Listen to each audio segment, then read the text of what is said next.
Well, hello and welcome YouTube. Mr. Robinson back here with yet another brand new exciting video, all math-based of course, and as always, it is an honor and a privilege to be serving you here today, as it is every day here in my virtual classroom.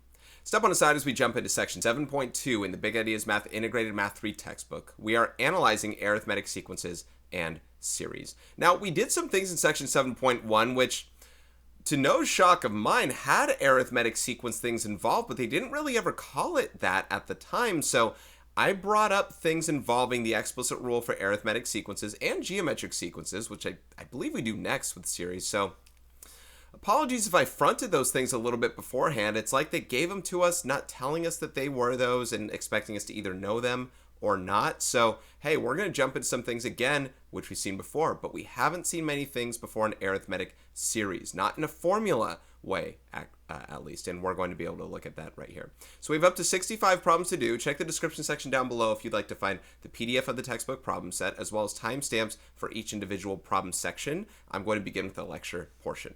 Without further ado, let's go ahead and get started. We're going to identify arithmetic sequences, which, like I said, it kind of seems like something we did in the last thing a little bit. I said the word enough that we should know what they are. Write rules for arithmetic sequences, which we kind of did last time, blah, blah, blah, if you saw my video for 7.1. And find sums of finite arithmetic series. Now, we didn't do this one specifically with a formula base. So we're going to look at this. This is brand new on arithmetic series. We have defined a series as the sum of your terms in your sequence, but there's an actual formula for all arithmetic sequences. We can do it for all finite ones, I should say. In an arithmetic sequence, the difference of consecutive terms is constant, and that common difference is denoted by D. Now, once again, this shouldn't look too unfamiliar based on what we did in 7.1 or based on what you might have done back in IM3 a couple years ago. But here we have a couple we have a test for whether we have arithmetic sequences or not. From one term to the next, we are adding 7, and you can determine that by subtracting a number by the one before it. That's what they're showing here. -2 minus -9. 5 minus -2, 12 minus 5, and 19 minus 12. Or you can just know one of them that they add to and try to see if it's the same thing over and over. For example, I know that 23 minus 8 is 15, but 15 minus 8 is not 9, so I know this isn't arithmetic because it doesn't have a common difference. They show here that the differences between the two terms goes -8, -6, -4, -2. There may be a pattern, but it's not a common difference pattern, therefore that's not arithmetic. So those are a couple examples that we could look at, of course, and those aren't new, and those aren't the big crux of this. If you go out of that saying, like, this is easy, this is all I have to do for this section, not quite. There's a lot more to do other than that.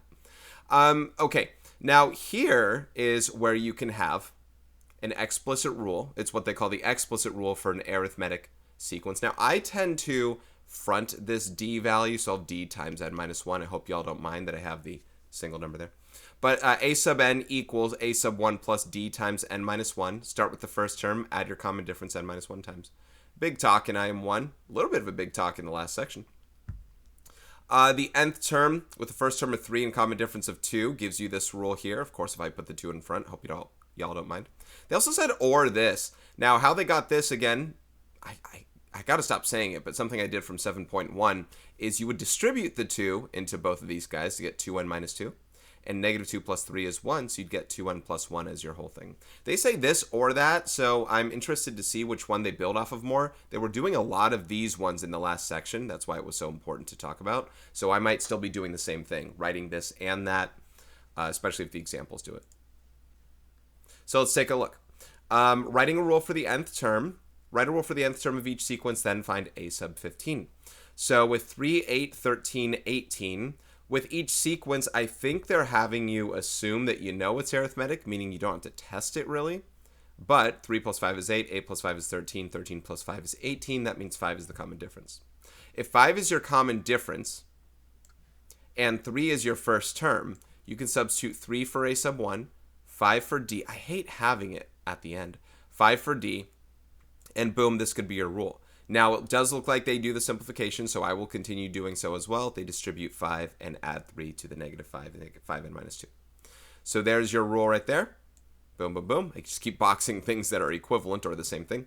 Now, for the 15th term, the idea of the explicit rule is that you substitute 15 for n. Whether I use this version of the rule or that version of the rule, you substitute 15 for n and you get your value out, and that's how the rule works. That's how it makes sense.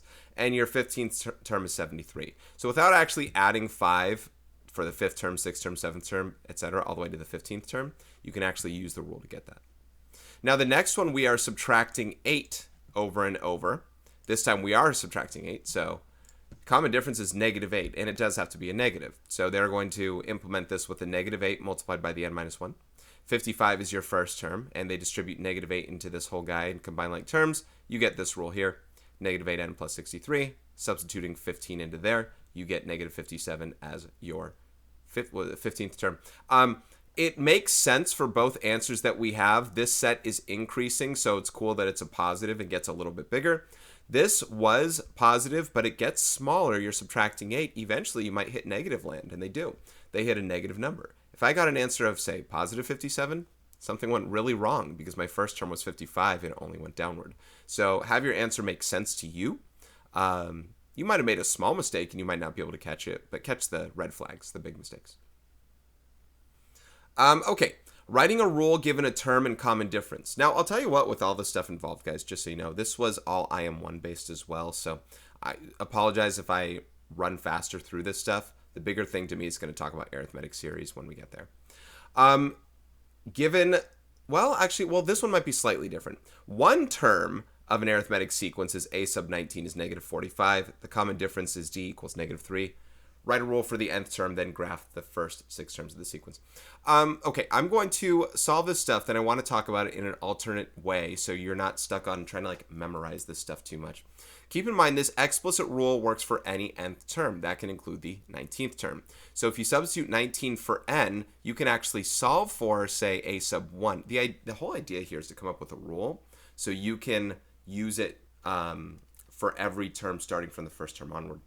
And so we really need to find that first term given that we know the common difference and we know one of the term's values. The 19th term is negative 45. So a sub 19 being negative 45 is the value we get here. If we add 18 negative 3 times, if we subtract 3 18 times from the first term, do your math, you can solve it, you can get a sub 1 is 9.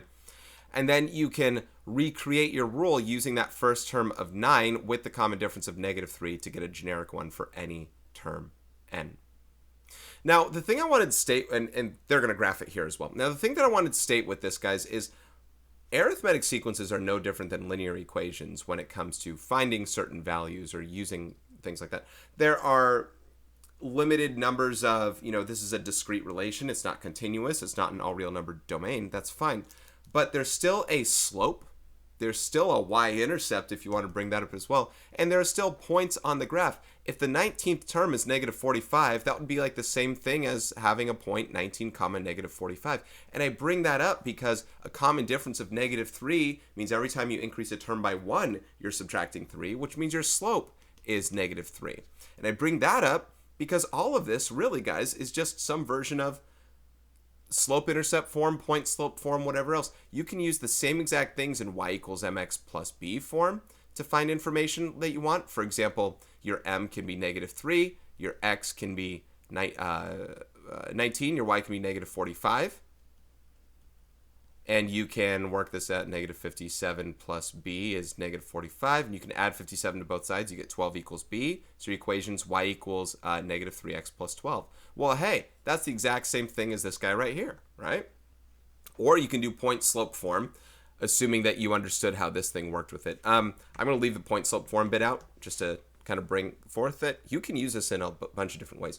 We just have a formula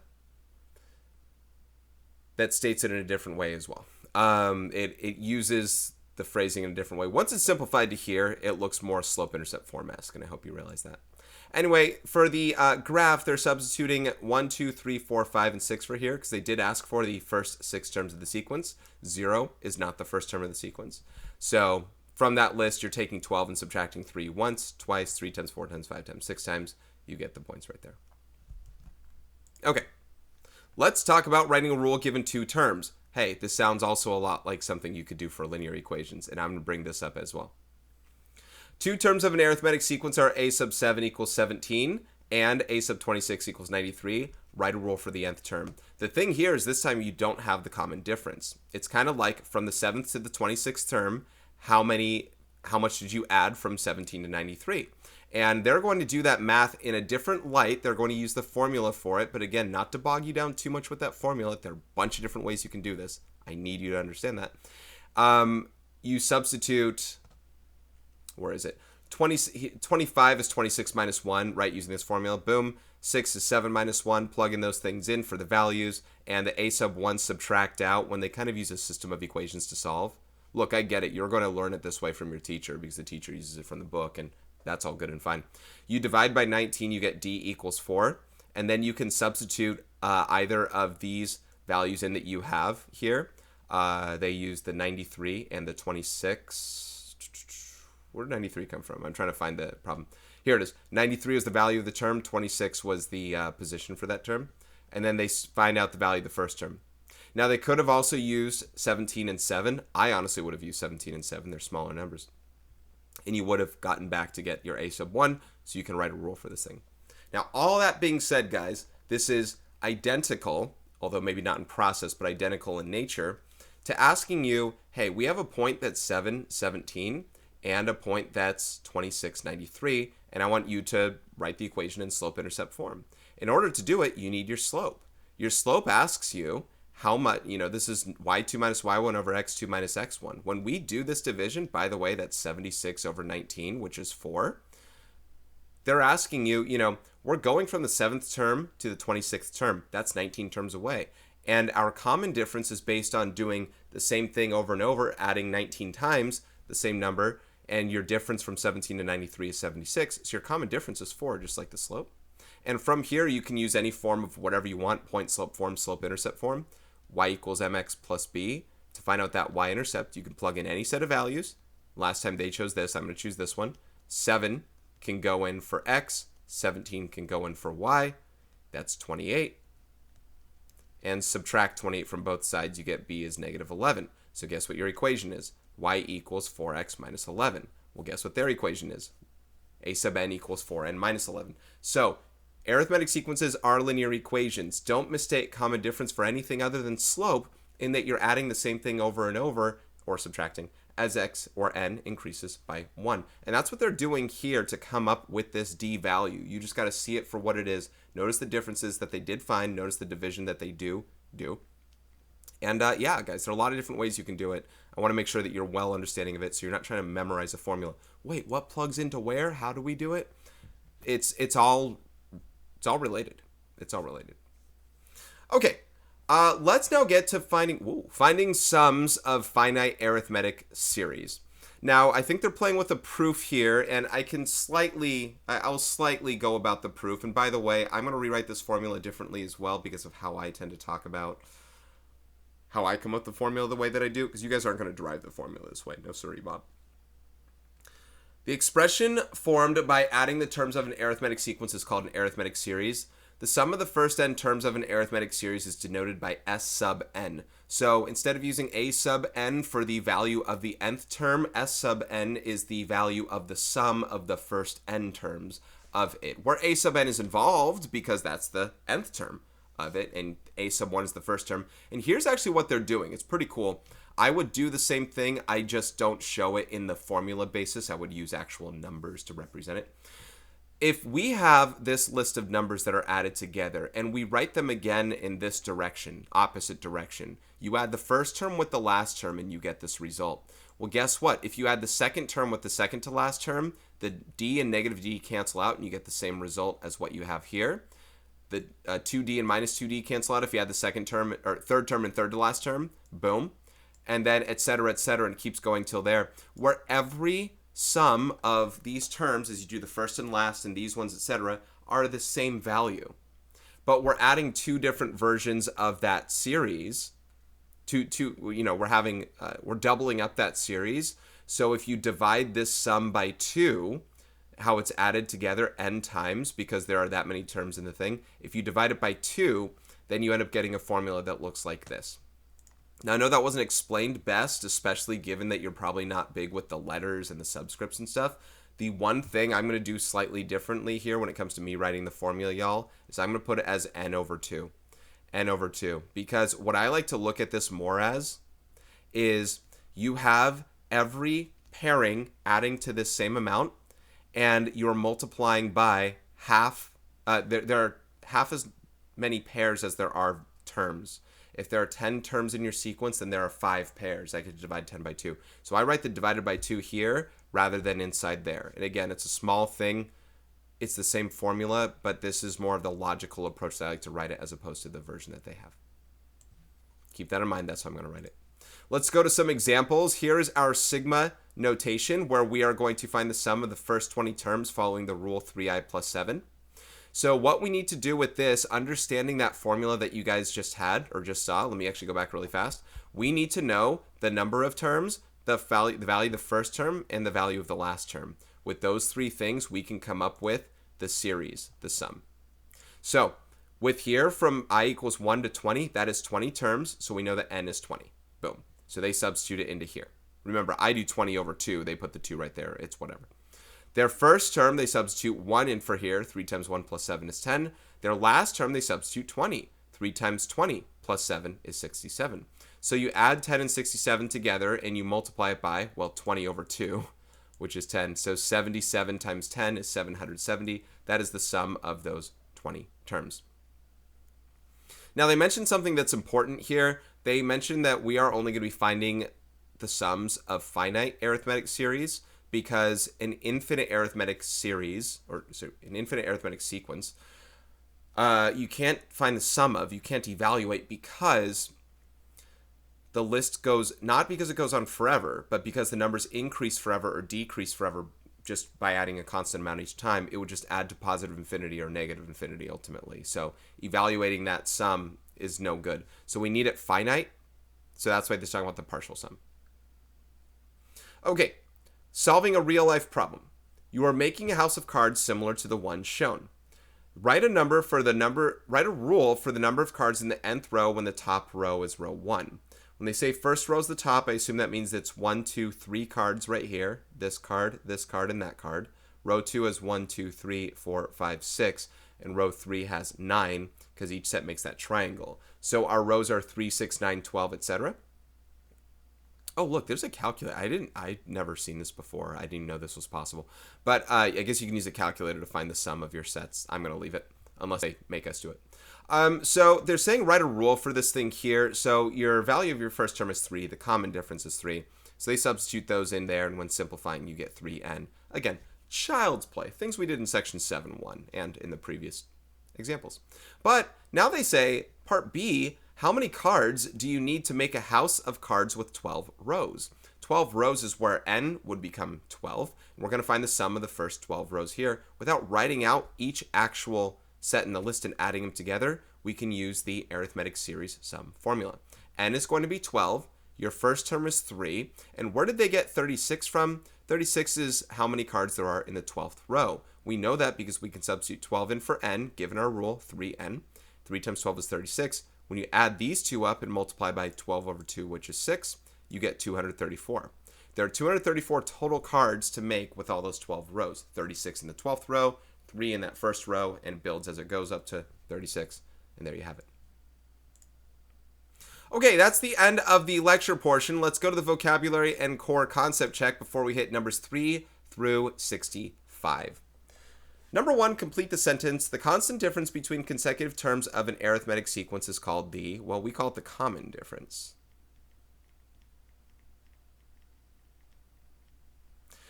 Number 2, which is different? Find both answers for different words, same question. They don't say explain, but we'll explain what we need to. What sequence consists of all the positive odd numbers? Now, that sequence would look like 1, 3, 5, 7, 9, etc. So let's see which other ones match with that, or if this one stands on its own uniquely. What sequence starts with 1 and has a common difference of 2? That's the same as this. So these are both, if this is A, so is that. What sequence has an nth term of A sub n equals 1 plus n minus 1 times 2? 2 is the common difference in that case, and this is your A sub 1 given the arithmetic sequence rule. And that's the exact same thing as this, so that matches here as well. That means this last one must be different. What sequence has an nth term of A sub n equals 2n plus 1? Now, you might look at this and say, Mr. Robinson, this is the common difference, and that number's 1, and that seems to match all these up. The difference is the first term here, if you substitute 1 into here, you get a sub 1 equals 2 times 1 plus 1, and that's 3. The value of the first term is 3, and then they do 5, 7, 9, etc. This one is different because when simplified, 1 is not the first term, 1 is the 0th term, kind of like the y-intercept. And I brought that up before when we were talking about how these things relate to linear equations. Your first term in this one is when n minus 1 is involved before distribution, and if I distributed this thing and made a rule, it would actually say, and this is true for any of these because they're all the same, a sub n equals 2n minus 1. So now when I substitute 1 into here, I actually get positive 1. So this one's different. These three are the same. There you have it. All right, guys, we're going to go ahead and get started. Grab whatever paper you need and follow along. Here we go. In exercises 3 through 10, tell whether the sequence is arithmetic. Explain your reasoning. So we do a few tests to begin with. Basically, the test to us is, does it have a common difference between the terms? So for 1, -1, -3, -5, -7, I am seeing a common difference of 2. And I'm not going to spend too long on these ones unless the values are very hard to come up with in this way, but it's an -2. Common difference is -2. I'm not going to spend too long talking about that if you can see that they're subtracting 2 each time there. Number 4, more of the same. It's a common difference and it's negative. We are subtracting 6 each time going from one number to the next. Give me a moment. -6, -12. So we are subtracting 6 each time. D is -6. That makes it also arithmetic.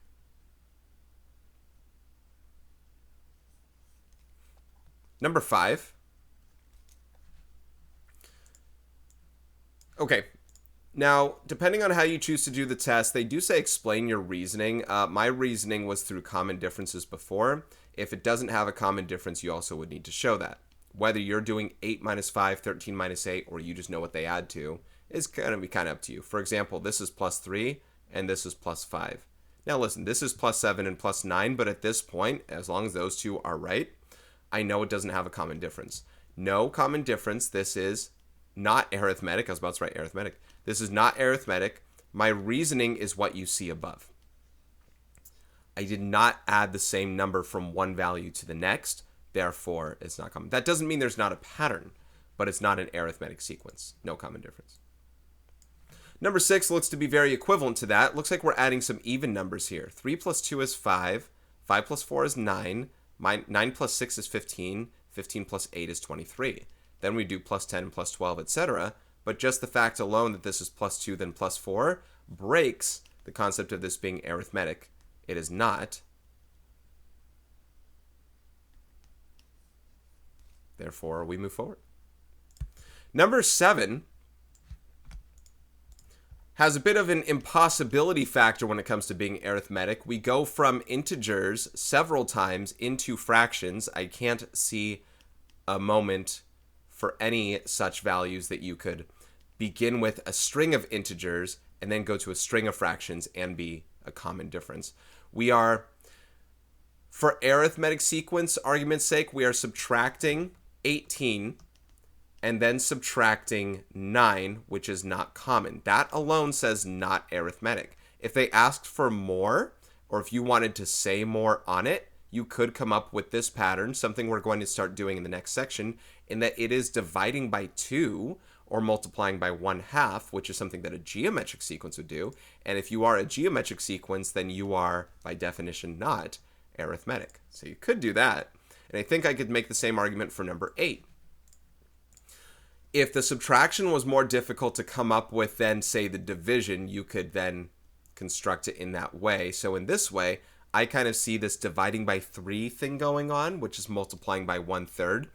In that form, multiplying by 1/3, it makes it a geometric sequence, and by rule, by definition, it is also not arithmetic. We've had 4 in a row of not arithmetic. I sure hope some arithmetics come up again, but also not arithmetic just because of that. If you want to come up with the difference, minus 54, minus 18, minus 6, minus 2. Kind of a pattern still within. Of course, they're going to have those, but not in this case. Now, this one has something weird looking. You might mistake what I stated for number 7 in that if we went from integer to fraction or vice versa, it's not arithmetic. That's not true. I said if I had a string of integers that then went to a string of fractions, I can't see an instance where that can be arithmetic.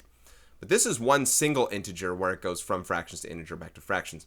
If I looked at this a little bit better, because here's the thing that 7-1 didn't do much of. They didn't reduce fractions for you. What if I wrote these all with the same denominator and wrote them so that 1/2 was 2/4, with this 3/4 here, and 1 was 4/4, right?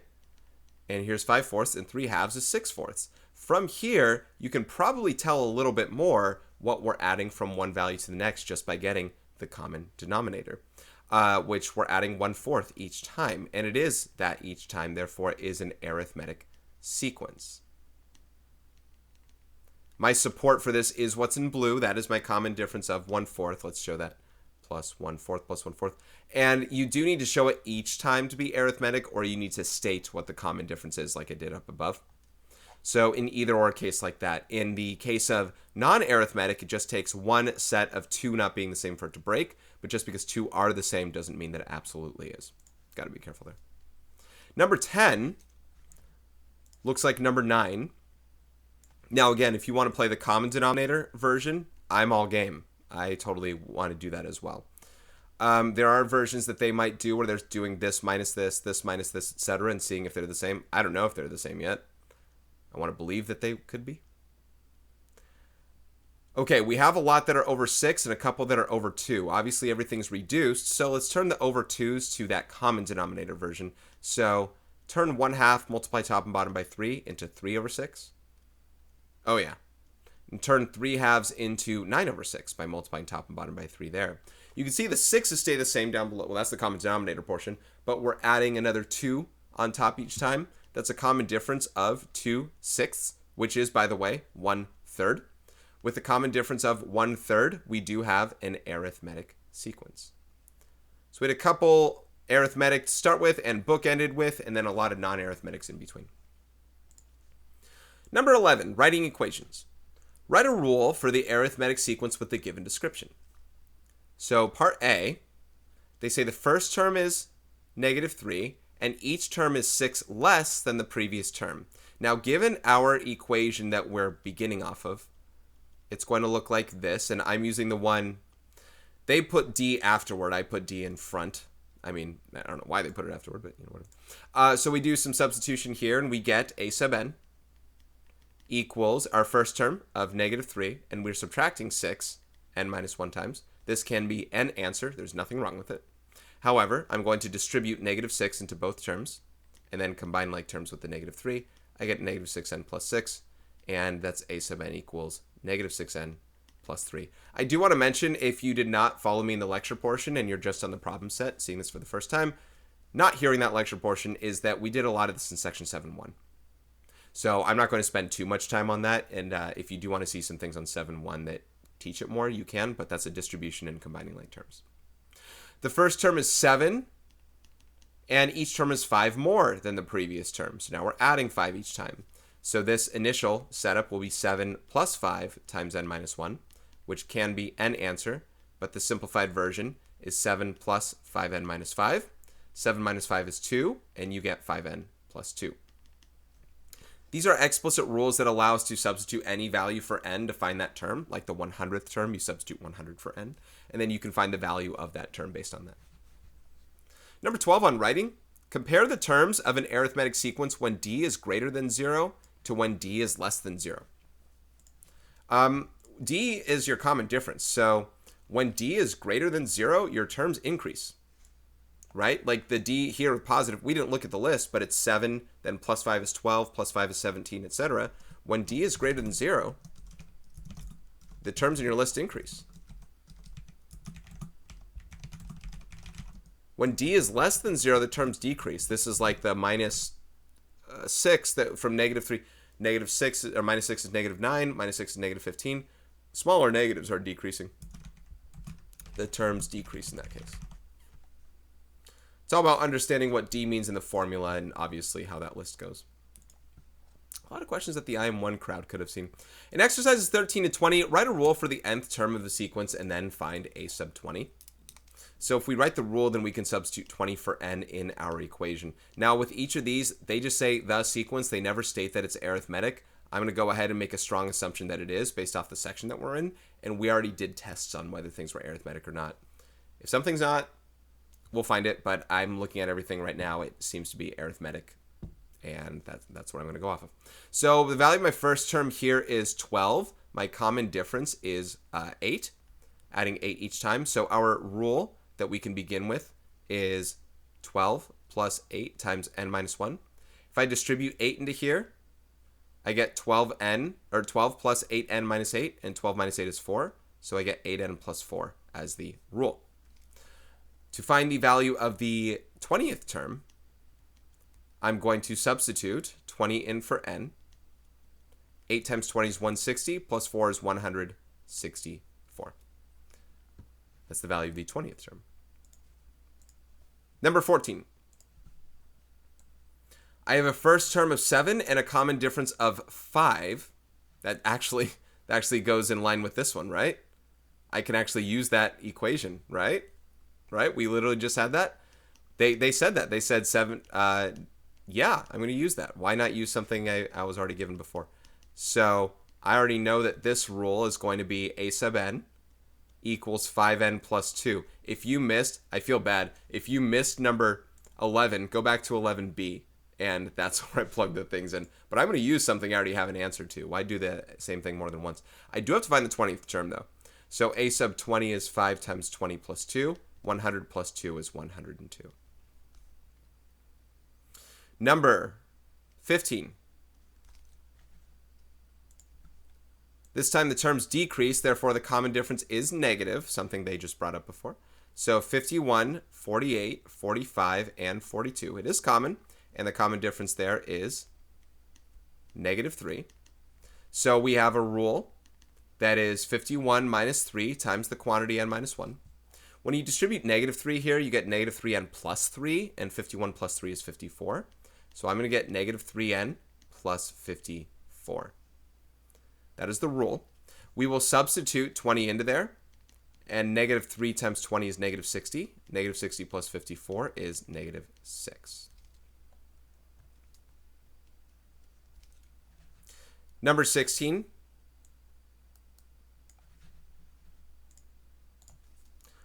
$86, $79, $70. All right, subtracting 7 from one term to the one before it. So first term of 86, whoopsie. First term of 86, common difference of negative 7 gives us a starting up rule of 86 minus 7 times n minus 1. And listen, there's no problem with using this part of the rule in this raw form to substitute 20. The problem for me is that 20, multiplying by 20 is a lot easier than multiplying by 20 minus 1, multiplying by 19. I'd rather do the distribution anyway. Negative 7n plus 7 comes through this distribution, and 86 plus 7 is 93. So I'll get negative 7n plus 93 as the rule. Yes, let's substitute 20 in for n and multiply by 20. Much easier for me. Negative 140 plus 93 is negative 47. I think negative 47. There you have it. Okay. Fractions and decimals. Number 17.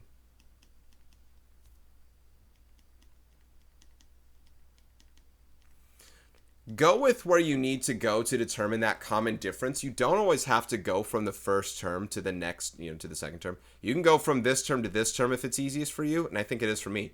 1/3 plus what is 2/3? 1/3 plus what is 1? That is 2/3. Now, remember, we don't have to test the other ones. They do have a common difference. We don't need to test for that. We know these sequences are arithmetic. Your first term is negative 1.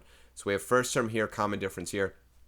This is one where, it's going to be a fraction regardless, I suppose. Let me write the rule to begin with. A sub n is a sub 1 plus d times n minus 1. I was going to say this is one where I might just do the substitution of this here, but you need a common denominator anyway. I'm still going to simplify. This time I'm going to write the things out after distribution. So we get a sub n is negative 1 plus 2/3 n minus 2/3. Negative 1 minus 2/3 is negative 1 and 2/3, but we write that instead as negative 5/3. So a sub n is 2/3 n minus 5/3. That's the version I'm going with. Now, it's good to get that fraction version anyway, because in substituting 20, we're going to have a common denominator to begin with, rather than anything else. So a sub 20 is going to be 2/3 times 20 minus 5/3. Just multiply on top. That's 40/3 minus 5/3, which is 35/3. I mean, I'm going to leave the answer as that, right? We're not going to decimal form or anything like that. That's fine. Number 18. Still more in the fraction game. This one will actually be cleaner for multiplying by 20 because we're dividing by 4. It looks like that's our go-to for a common denominator. -2 is the first term. Now, what is that common difference? Whoopsie. I don't know if any of these are significantly easier than any other ones. Let's rewrite these with an over 4 basis. -8/4, -5/4. Oh, that's easier to see. -5/4, -2/4, and 1/4. Yeah, this is a lot easier to see. Your common difference here, we're adding, we're not subtracting, we're adding 3/4 each time. We got to positive territory. The next number would have been 1. So your first term is -2. Your common difference is, what I say, 3/4? 3/4, 0.75. So your rule is going to be -2 plus 3/4 times n minus 1, which is -2 plus 3/4 minus 3/4 n minus 3/4. And -2 minus 3/4 is -2 3/4, which is -11/4. So a sub n is 3/4 n minus 11/4 is our rule. Our 20th term, it cleans up on one part and then it just goes kaput afterwards. So actually, I might as well leave it in that fraction. Too bad. 3/4 of 20 would have been 15, but let's leave it like this because we got to subtract 11/4 after anyway. So 60/4 minus 11/4 is 49/4, which is 3.5 squared, by the way. So that must be 12.25. Is that 3.5 squared? Can't remember. Yeah, 12.25. Okay. Number 19. Now we have decimals, not fractions. Some people actually prefer decimals, especially when they're like, maybe a little more calculator use for me. 2.3, 1.5, 0.7, -0.1. Them numbers are going down. Starting from this term, we are subtracting, think of like 23 and 15 and 7, like subtracting 8. Here we're subtracting 0.8. So your rule, 2.3 minus 0.8 times n minus 1. This is we're going to add 0.8 with 2.3 to get 3.1. So -0.8n plus 3.1. And one thing I also want to mention, doesn't really apply to these problems as much as probably the next set, unless we have error analysis, is these are like linear equations. When I simplify this thing, I'm really getting to a slope-intercept form version, the slope and the y-intercept and that kind of thing. So don't forget that appearance of these all told when we start to hit other problems of this variety.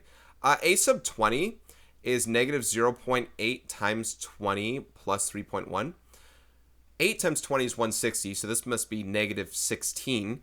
And so -16 plus 3.1, I'm intent on not using the calculator, is -12.9.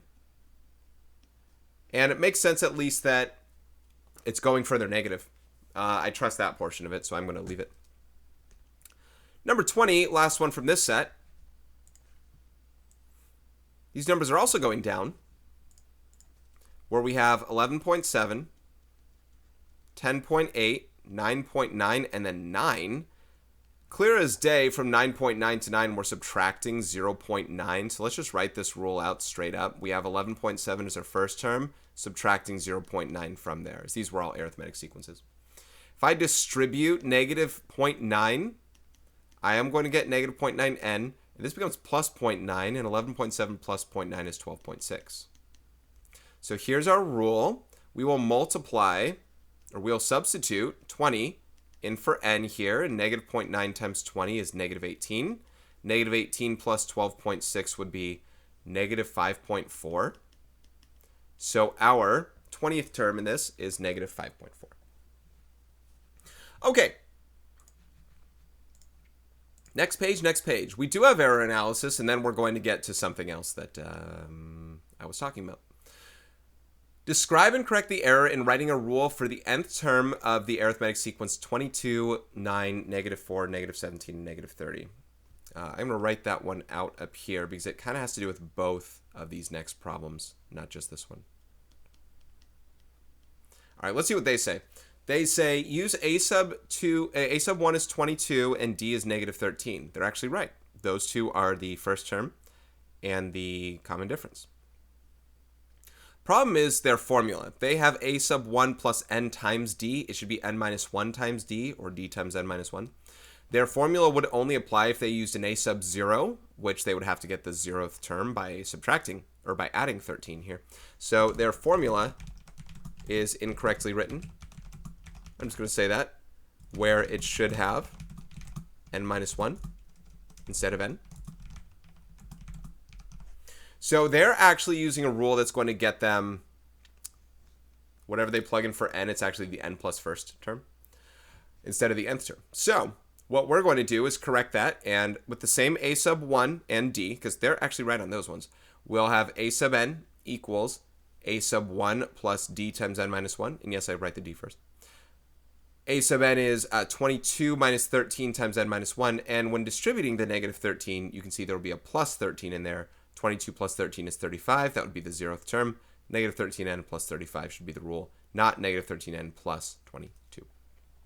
Or 22 minus 13n, the version they wrote.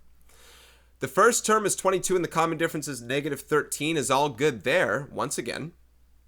But they substituted in the wrong values to get their set, even though they have n minus 1 this time. So on number 22, they substituted negative 13 for a sub 1 instead of d, and they substituted 22 for d instead of a sub 1. They substituted 22 and negative 13 for the wrong variables in the equation. They should be flipped. Now, they say correct the error. Well, I have that done up here, so I'm not going to do that again. Literally, we'll just get the same answer. But negative 13n plus 35. Their information, though, is right. 22 is the first term. Negative 13 is your common difference. Oh, that was number 22, by the way. Okay, in exercises 23 to 28, write a rule for the nth term of the sequence, then graph the first 6 terms of the sequence. Here, they don't give us the first term. They give us the 11th term. Interesting. Now, there are other ways we could do this set that even I didn't talk about in the example portions in the lecture, even though I spoke more on using slope-intercept form versions of this because it's the same thing. And I do want to at least bring it up on one of these. The first thing I want to bring up is 43 is the 11th term. And if we're adding 5, we get 48 for the 12th and 53 for the 13th, etc. That means going backwards, we can subtract 5. Subtract 5 to get the 10th term, 9th term, 8th term, etc. And there's a way you could practically do it. And everything that we're going to do here has to do with that. As in a sub 11, there's a sub 11 equals a sub 1 plus, well, let's see. I want to think about how they went about writing this stuff out, because they'd substitute 11 for n. I want to show you a different form and how you could also do this that, it depends on what you want to do. Times d to the n minus 1 formula. What did I just say? Plus d times n minus 1. And n is 11, minus 1 there. Now, a sub 11 is 43. And you do plus 5 times 10. So 43 is a sub 1 plus 50. And a sub 1 is negative 7. So our rule will be, with a common difference of 5 and an a sub 1 of 7, we'll get a sub n equals negative 7 plus 5 times n minus 1. You can simplify that by the distribution stuff we did before, which is negative 7 plus 5n minus 5, and negative 7 minus 5 is negative 12. So 5n minus 12 will be the answer, and we are going to graph it shortly. What I want to show you is this as well, guys. The formula that we have here can apply to any term that you want, including the one that we did before. What we've actually been doing, and I haven't written this out, but we've been using the zeroth term a lot, a sub 0 plus d times n minus 0. N minus 0 is n, d times n is just dn, and I can write this as dn plus a sub 0, which gets us from our zeroth term that value. This 1 goes in hand with this 1, just like I plugged in with zeros. You know what else could work? Any other number. I could do a sub n equals a sub 11 plus d times n minus 11. The idea behind this is you're adding d 11 less times than the term you're looking for ahead because you start from the 11th term. So if I want to use this as my formula for that thing and for any of these problems here, oh, I absolutely could. I could have done this. A sub 11 is 43, right? So I could have said, again, a sub n equals a sub 11 plus d times n minus 11. A sub 11 is 43, and I could do 43 plus, common difference is 5, times n minus 11. You could distribute the 5. You get 43 plus 5n minus 55, and 43 minus 55 is negative 12. You get 5n minus 12. I would argue, guys, that is significantly faster than what we did here. I get it. They're saying use a formula that we know to get this thing. I get it. But why does the formula work in the first place? And if you know why, you can use it here in this way as well. So it's up to what you want to do on there. I don't judge. I'm probably mostly going to stick with the versions that, of course, they have, because that's kind of how it's going to be taught for you, instead of like, but teacher, I learned this a different way. I'm not trying to do things different ways so much. I am trying to give you the perception on how this stuff all works, so you're not sitting around memorizing things, though. This isn't a memorization tactic to understand why this formula can work this way. I hope you recognize that. Anyway, I'm going to use this. Oh, I should probably get... We're going to have some negative values, won't we? Because what's the first term? Negative... You know what? I didn't get the first 6 terms yet. They said graph the first 6 terms. Let me provide this for us. I'll get these prepped each time. I'm going to cover my previous answer because, well, it's the right answer. I'm just going to cover that portion because we already have it written here. So we have our first 6 terms are going to be, if you substituted 1 for, actually, you know what? Okay, yeah, they do want that answer. If we substitute 1 for n, we get negative 7. And substitute 2, you get negative 2, etc. 5 is your common difference, so now you just keep adding 5. Plus 5, plus 5, plus 5, plus 5. Those are your first 6 terms. Those are the ones we have to plot here. So our scale needs to go at least by 2s to get this up to 20. And here's 10 and negative 10 and negative 20. All right, so negative 7 is the first term. Negative 2, negative 4, negative 6, negative 8. Negative 7 is right here when n is 1. When n is 2, we got negative 2. Another up 5 over 1 for 3. And then 8. And then 13. And 18. We don't connect the dots. And we're good.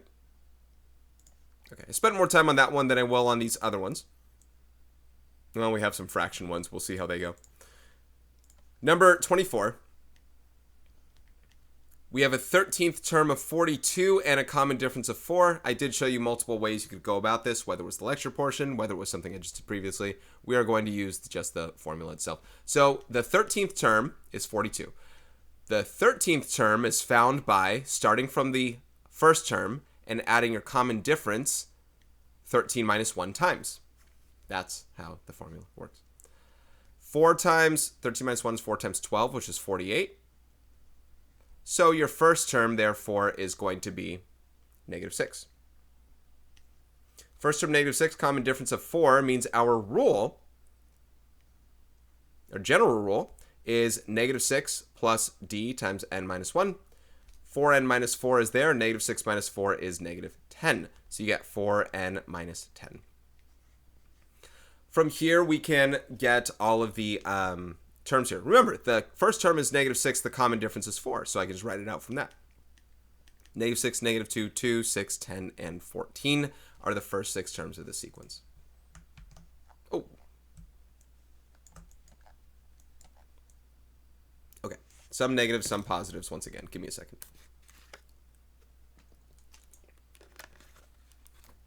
Okay, let's scale again by 2's.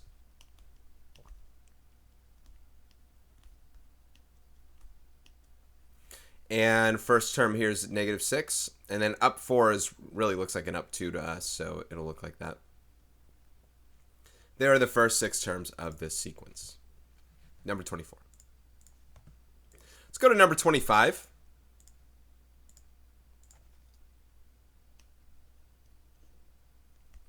We have a sub 20 equals -27, and d equals -2.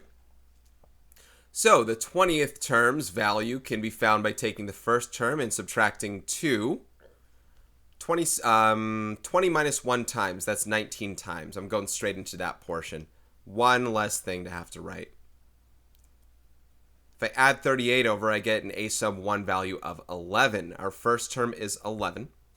With a common difference of -2, we can get our rule,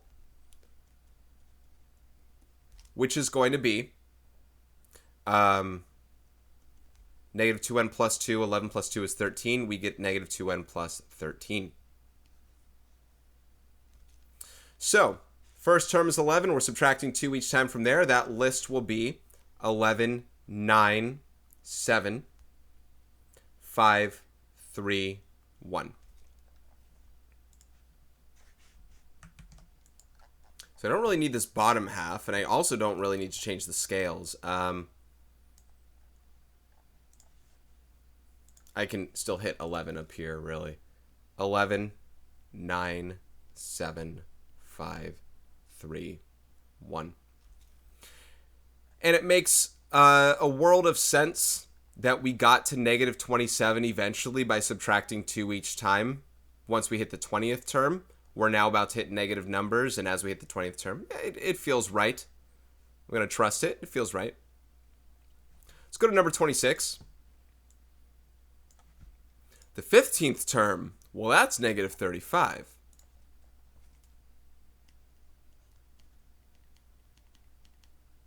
Your common difference is -3. So, that 15th term, let's take the unknown first term, subtract 3, 15 minus 1 times. That's -42. If I add 42 over, I get an a sub 1 of 7. So our first term is 7 with a common difference of -3. We can write out our rule.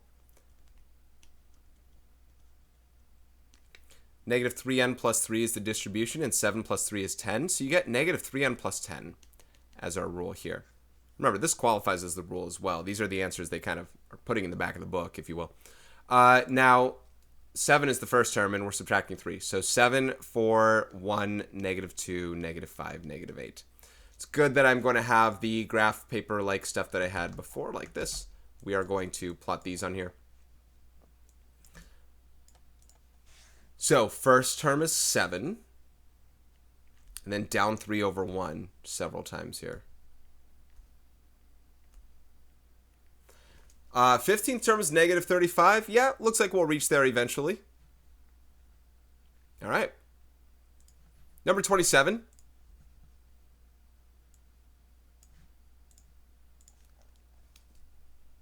And after 28, I'm going to have to pause for a moment. I have to prep something not math related. It's more food related. Okay. 17th term is -5, and common difference is -1/2. So 17th term, let's find that first term, and we'll be subtracting 1/2, 17 minus 1 times, 16 times, one less time term we're looking for. Half of 16 is 8, and we add 8 over, we get an a sub 1 value of 3. With the common difference of -1/2, we will get, well, what term do we need? Oh, the first 6 terms. So our rule is 3 minus 1/2 times n minus 1. And I wouldn't mind just leaving it like that, but they've been distributing this entire time. So minus 1/2 n plus 1/2. 3 plus 1/2 is 3.5, which is 7/2. So negative 1/2 n plus 7/2. Don't be too intimidated by the 7/2 aspect of this. In fact, we're not going to deal with that as our first term. Our first term is 3. I might even write these as decimals, y'all. 3 subtract a half is 2.5, and then 2, and then 1.5, and 1, and 0.5, or 1/2. So this graph with the half, all we care about are some of those here.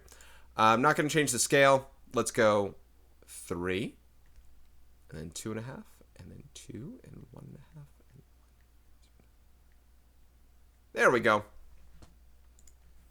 Kind of like a down 1 over 2, only we actually have to hit these points that are the decimals in between. Number 28. Then a quick pause from me. We have a sub 21 is negative 25. And common difference, once again, as a fraction, is negative 3/2.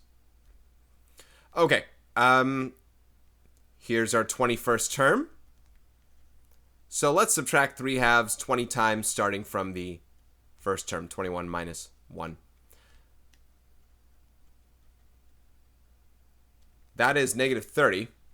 If I add 30 over, I get a first term of 5.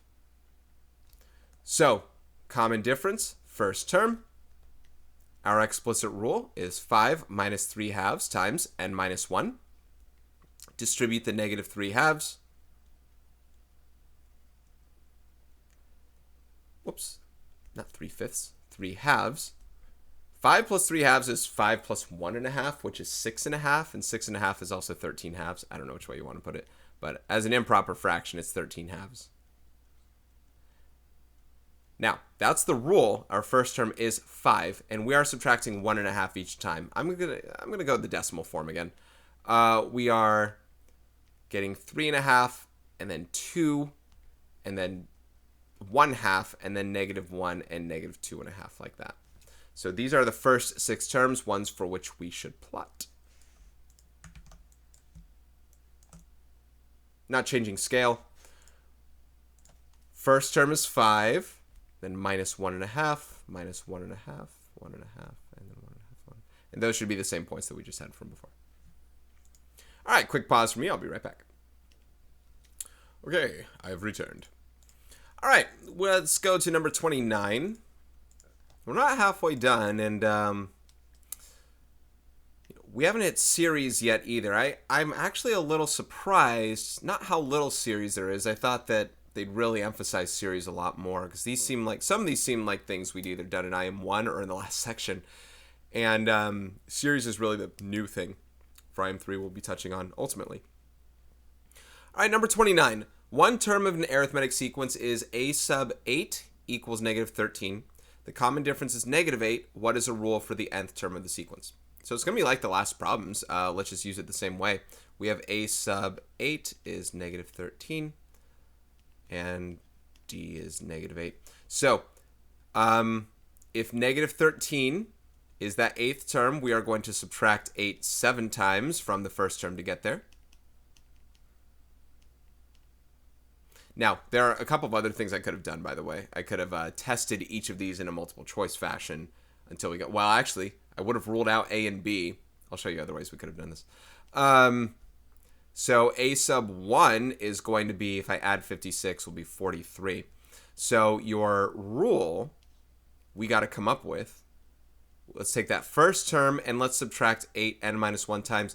Now, both of these ones... C and D, because listen, it's not going to be A or B because it's a negative common difference.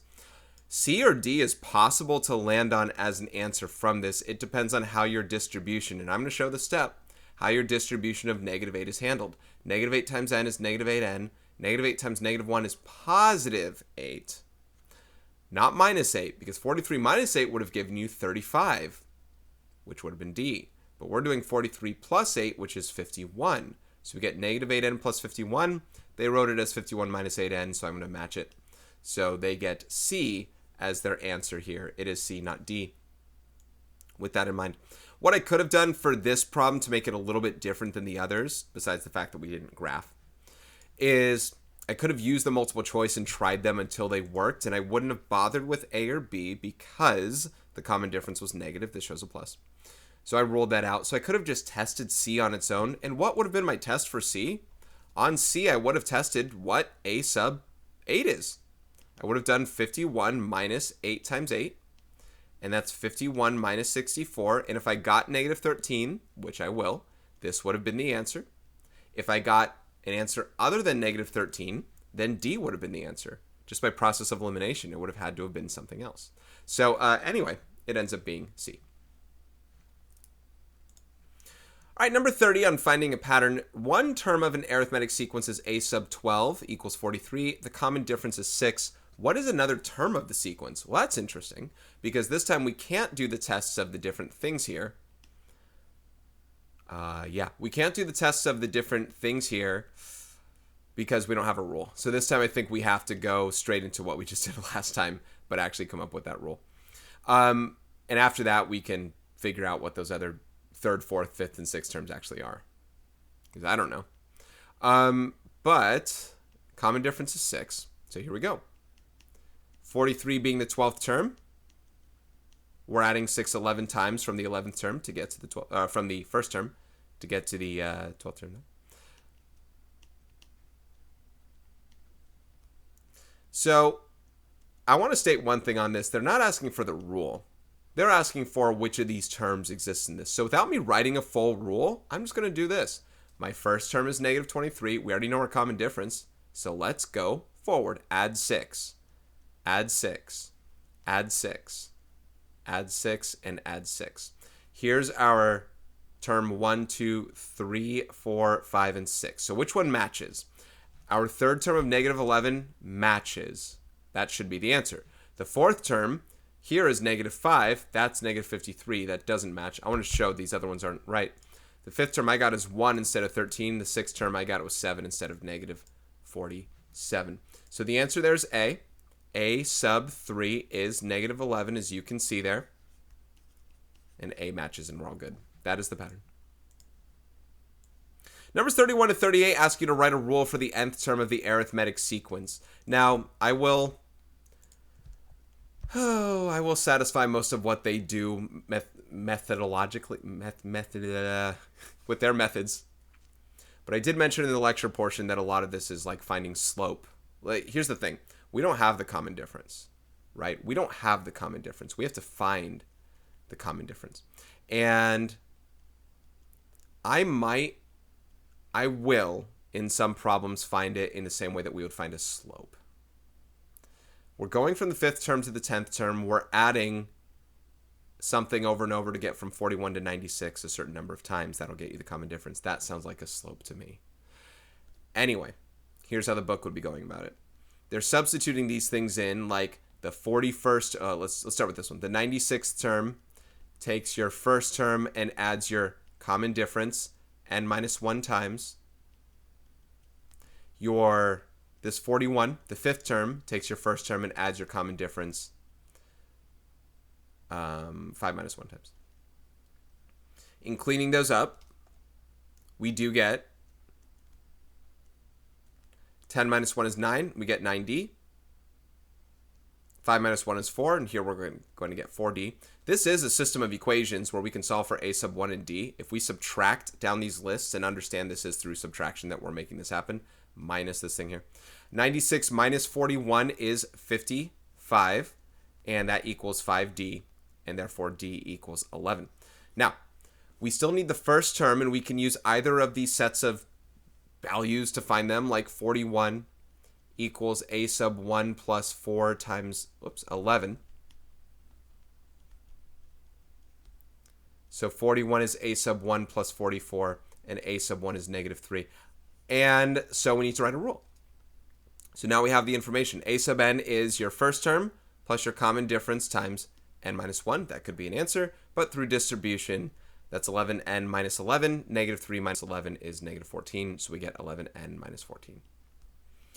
Okay, now before I move on to the next problems, I want to just keep restating my big, not beef with the text. Listen, the textbook's doing everything just fine. I have no problem with what they're doing whatsoever. This is a process and a method, and I'll use it all day, any day. But I understand what I'm doing with it. And what students will do is they'll learn it, they'll practice it, they'll say, what's the example like? Let's plug in numbers, let's copy it. You might have even been doing it from what I just did. But why did we do it? Let's just go from a from a logical standpoint of the formulas. Our goal for writing a rule is to find the first term and the common difference, and this formula has those things. So making it a system of equations for 2 bits of information that we have can provide us with that. So what we do is we substitute those things in to find a sub 1 and d. That's the logical version of what we're doing. Now, there are a lot of other practical applications to this as far as how this is treated as slope or how these things tie in comparison to other things. Where do the 55 and 5 come into play with our numbers that we had? Remember, our 5th term was 41 and our 10th term was 96. 55 is the difference between 41 and 96. Well, we know that, Mr. Robinson. We subtracted this. Yeah, but more so, you added your common difference this many times. So you added 55 ultimately, and how many times did you add that common difference? 5 times, because that's from the 5th term to the 10th term. So we're 5 terms away and a value of 55 away. So the average of that is 11 over time. That's where you can get the common difference. You could even subtract 11 4 times from the 5th term to get to the first term of -3 by subtracting 44. I mean, all this stuff comes into play. And the last thing we could do is we could say, hey, arithmetic sequences are like linear equations. You can find the slope, and you can find the y-intercept. And I'm intent on doing some of those for some of these problems. That's why I'm bringing all this stuff up. I want you to learn what you're doing and have a best version for you, or use this version and understand what the version is talking about. Not yet, though. Let's keep going with what they have. Number 32. We have a 7th term, although I'm going to streamline it a little bit more here. 7th term is 58. 11th term is 94. I'm going to pick the higher numbers here. The 11th term takes the first term and adds the common difference 11 minus 1 times, so 10 times. I'm going to write that right now. Boom. 58 is the 7th term. We take the first term and add your common difference 6 times, 7 minus 1, to get to there.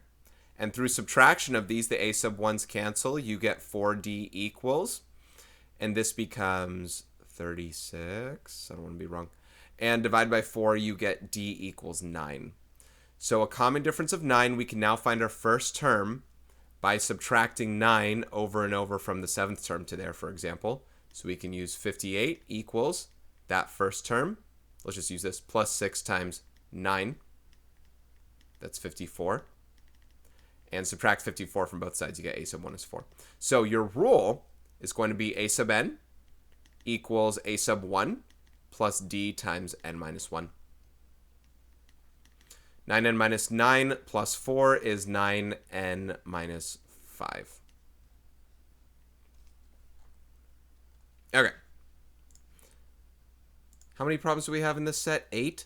I'm trying to think about how I want to divvy up the load on how I want to do them certain ways versus other ways. So I want to try a different way with you guys here this time.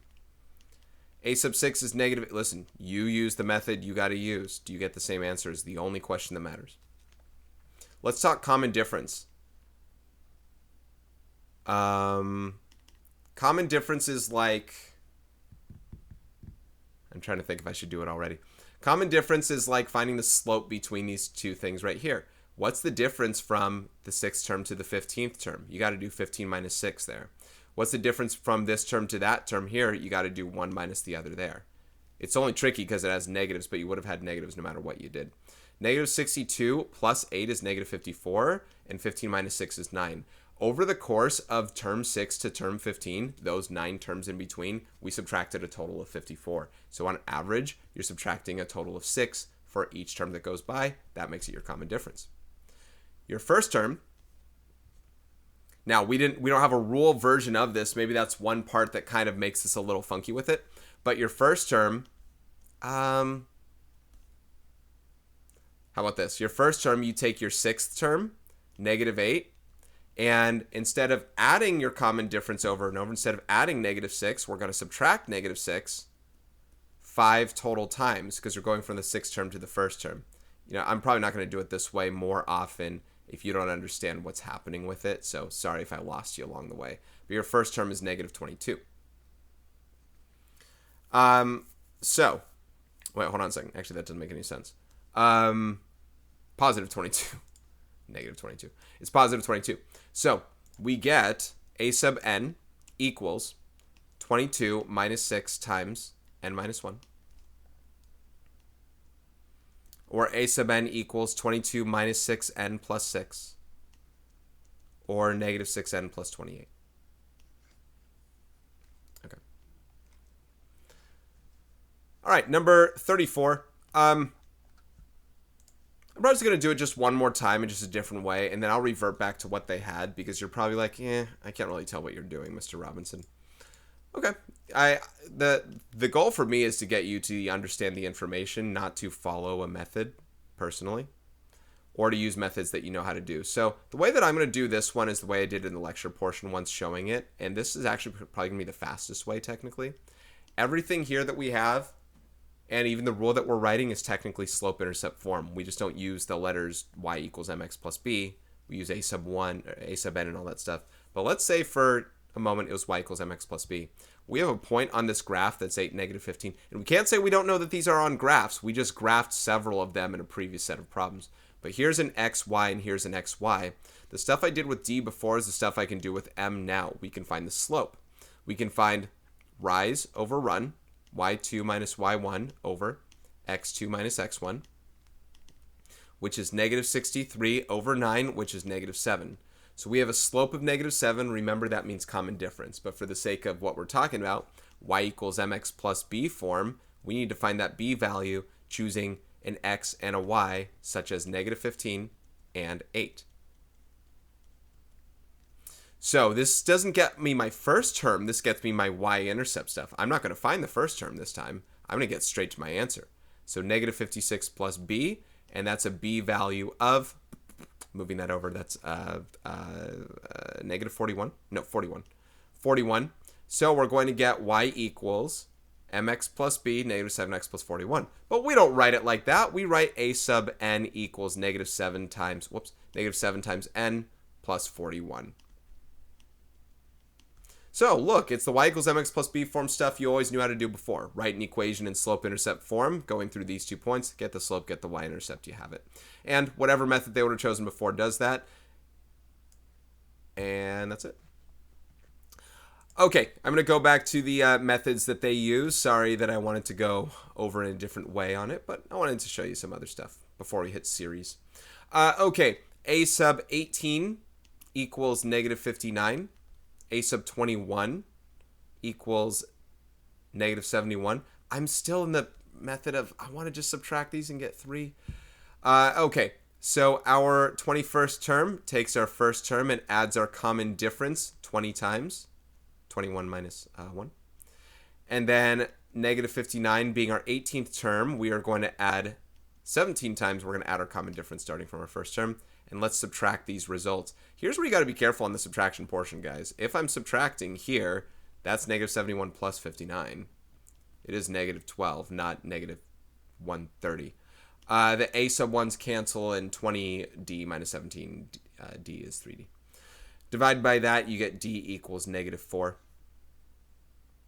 Your first term, let's solve that. Let's substitute in negative 4 into, say, this equation here. Negative 59 is a sub 1 plus 17 times negative 4.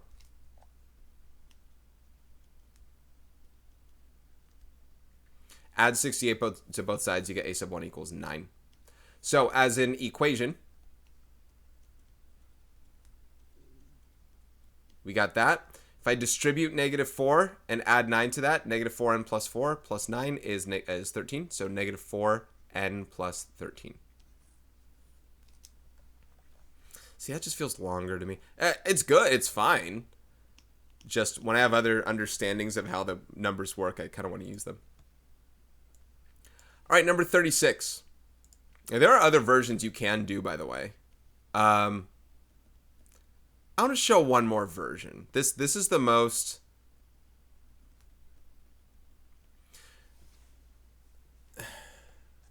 This is if you didn't know any formulas. If you didn't know any formulas, but you knew how sequences worked. And it's basically like this. We like this would be our first term, and our second term, third and fourth, etc., right? We have our 12th term here. Eventually we get here. The 12th term, 13, 14, shoot. I do want to show you this. I just need to have the room. So how about this?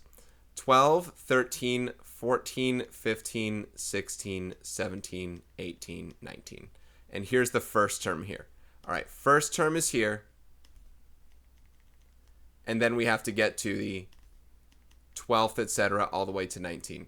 Now, I probably didn't need to show all these, but I did want to count something off for you. Our 12th term is negative 38. Our 19th term is negative 73.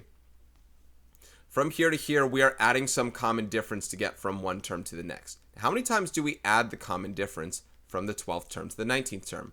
1, 2, 3, 4, 5, 6, 7. That only makes sense. From 12 to 19, that's 7 away. So a way that I could even write this thing out is negative 38 plus 7 of those common differences is negative 73. When I add 38 over to both sides, see, the only problem with this is these are negatives. I wish they were positive. When I add 38 over to both sides, that's the same thing as subtracting my negative 38. I'm finding the difference between these two numbers. And here I get negative 35, I think. And then dividing by d, I'm getting negative 5. It's a way of saying if I add, I'm adding 7 of these common differences, and that's a total of subtracting 35. That means I'm subtracting 5 each time from one to the next. There's a logical approach to that. Now let's do the same version going to 1 from 12. My first term, which I kind of want my 0th term if I'm getting the actual rule, just from what we've done before. To go from the 12th term to the first term, how many times do I have to take my common difference and go that way? 11 times, right? So my first term takes my 12th term, and I'm going to, instead of add my common difference, I wish these were I wish these were positives. That way it didn't really look like this. I do this 11 times that way. So I'm going to add 5 11 times rather than subtract 5. So negative 38 plus 55, and that gets us a value of 17. So my first term is 17 in that list. That also means my 0th term, by the way, if I add 5 again, I'm just going to get it straight up here, is 22, because it's 17 plus 5. And I get 22 there. So my rule is going to be a sub n equals common difference, negative 5n plus 22. That might be a way different way than you've seen before, and not a way that I would generally do, other than the understanding of what's happening. From 12 to 19, we're adding our common difference 7 times. You divide by 7 for the amount that you add or subtract in total, and that becomes your slope or your common difference. And then you retract that slope the other direction, the number of times you need to get to the first term to write that number, or you can write the 0th term straight up or get your rule. Now, this is what I could probably do in my head, given that they're positives and the numbers are very clean. Oh, maybe not, because I think these are decimals or fractions, so maybe not actually. So, okay, let's go back to what they've been doing. A sub 8 equals 12. A sub 16 is 22. Okay, so yeah, let's go back to theirs. 16th term, let's take our first term and add common difference 15 times. For the 8th term, we're going to add our common difference 7 times from there. Subtract the results, and we get 10 equals 8d. So d is 10 over 8, which is 5/4. That's your common difference. That's also 1.25. Now, our first term, we're going to get by using our rule basis. Oh, let's just use one of these. 12. 12 equals a sub 1 plus 7 times 5/4. I might use... I don't know if that cleans up.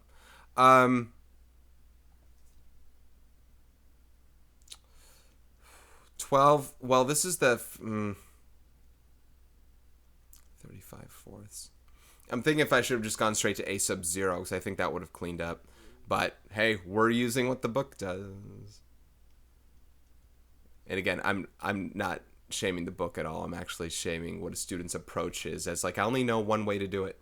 I want you to learn other ways. 48 over 4 minus 35 over 4 is 13 over 4. So as far as our general rule goes, we have our first term of 13/4. We are adding 5/4, n minus 1 times. If you distribute that 5/4, you get 13/4 plus 5/4 n minus 5/4. 13/4 minus 5/4 is 8/4, which is 2. You get 5/4 n plus 2. So that ends up being my rule for this guy here based off what we got.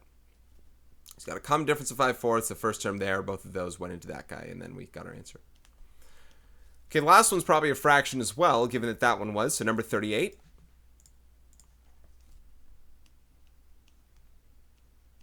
12th term of 9 and a 27th term of 15. Oh, yeah. Wow. That's a small number. 15 from our first term, we're going to add our common difference 26 times. And from their 12th term, we're going to add our common difference 11 times from the first term.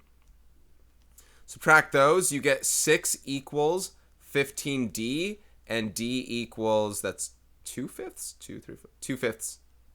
D is 2/5. These are exact numbers. Can I not just do a decimal? 0.4. Does that also work with you guys? 9. 9 equals a sub 1 plus 11 times our common difference. And that's a sub 1 plus 22/5. 9 is 45/5. So a sub 1 is 45/5 minus 22/5, which is 23/5. So our rule can be a sub n equals a sub 1 plus common difference times n minus 1. That's 23/5 plus 2/5 n minus 2/5, which is not an integer. 2/5 n plus 21/5. As a decimal, that would be 0.4n plus 4.2. If you want to write it that way. Maybe I could have gone in decimal form for the problem. Excuse me. Okay. In exercises 39 to 44, write a rule for the sequence with the given terms. Now, I'm going to leave the graph as is, and I'm just going to write out the set that we do have. I might go a pretty fast way of going about the problems. The 1, 2, 3, and 4 are the n values. The 9, 6, 3, and 0 are the actual terms. So the first term is 9, second term is 6, third term is 3, fourth term is 0. From here, we can see that we have a first term of 9 and a common difference of -3. So one version of this rule, of course, is 9 minus 3 times n minus 1. Or distribute the -3.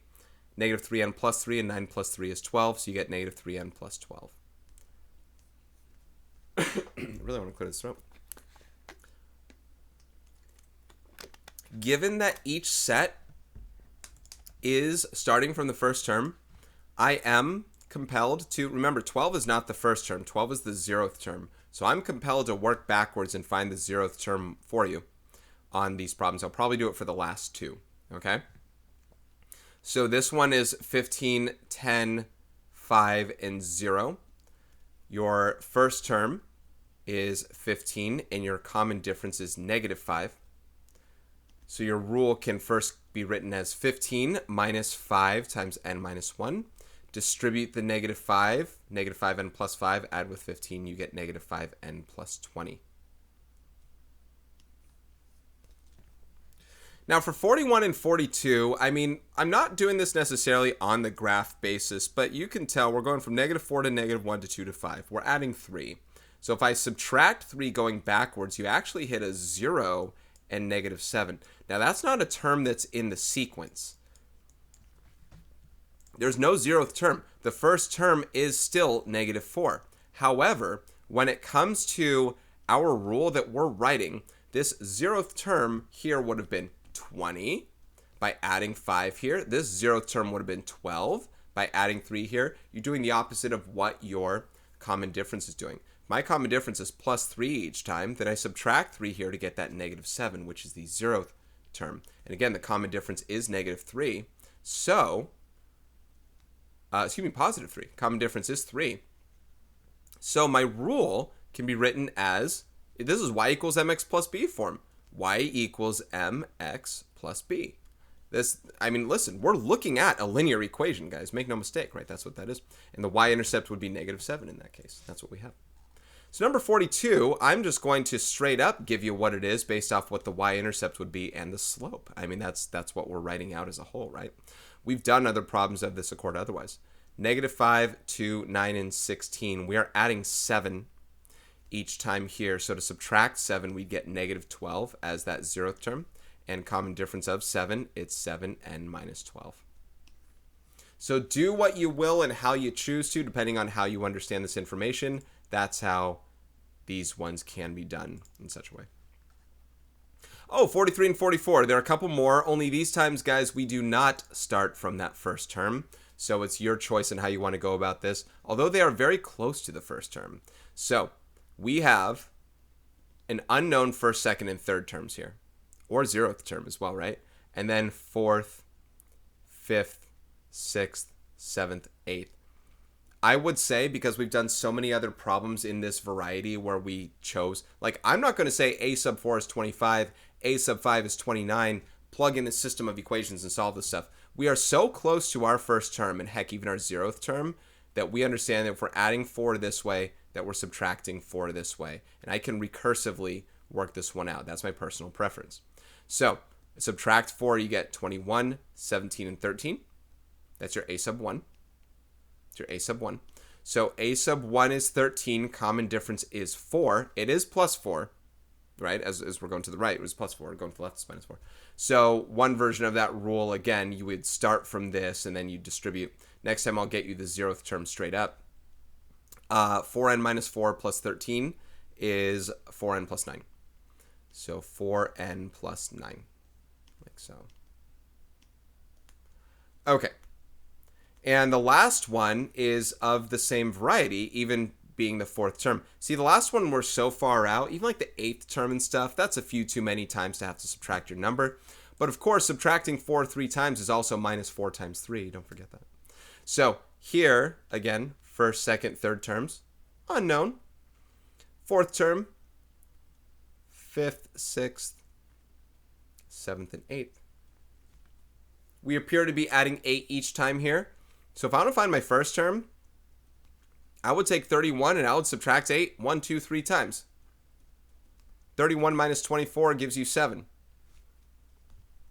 0th term, let's do 7 minus 8 again, and we get -1. So if I want to just write my equation straight up, a sub n is d times n plus a sub 0. Y equals mx plus b. Common difference is 8.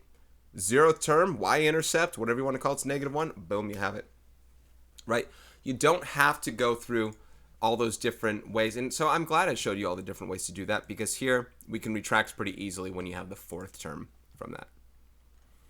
All right, number 45. Compare the graph of, I've been speaking about this a little too much, so compare the graph of a sub n equals 3n plus 1, where n is a positive integer, with the graph of f of x equals 3x plus 1, where x is a real number. Actually, we didn't really speak on this too much. I just wanted to say that they're both linear equations. Then arithmetic sequence is really like slope-intercept form. But there's a difference. So although they hit the same points with their respective domains of this list here of 1, 2, 3, etc., the arithmetic series only can hit whole number, positive integer domain values, whereas the function has an all real number domain. So basically, when they say compare the graphs, the sequence is discrete and the function is continuous. What that means for the graph is on one of them will look like 3x plus 1. One of them will look like this. I'm not going to get it like in full. Here's your sequence, and here's our function. The same points are hit, but you know what else is hit? This point, and this point, and this point, and you make an entire line there. Right? Here's your a sub n. Here's your f of x. All right. Okay. Number 46. Describe how doubling each term in an arithmetic sequence changes the common difference of the sequence. Justify your answer.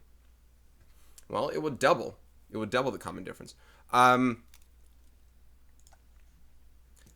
Think about the rule that you could write or the actual sequence that you have.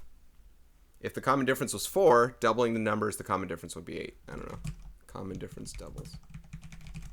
Why? Doubling two numbers doubles the difference. Doubling two numbers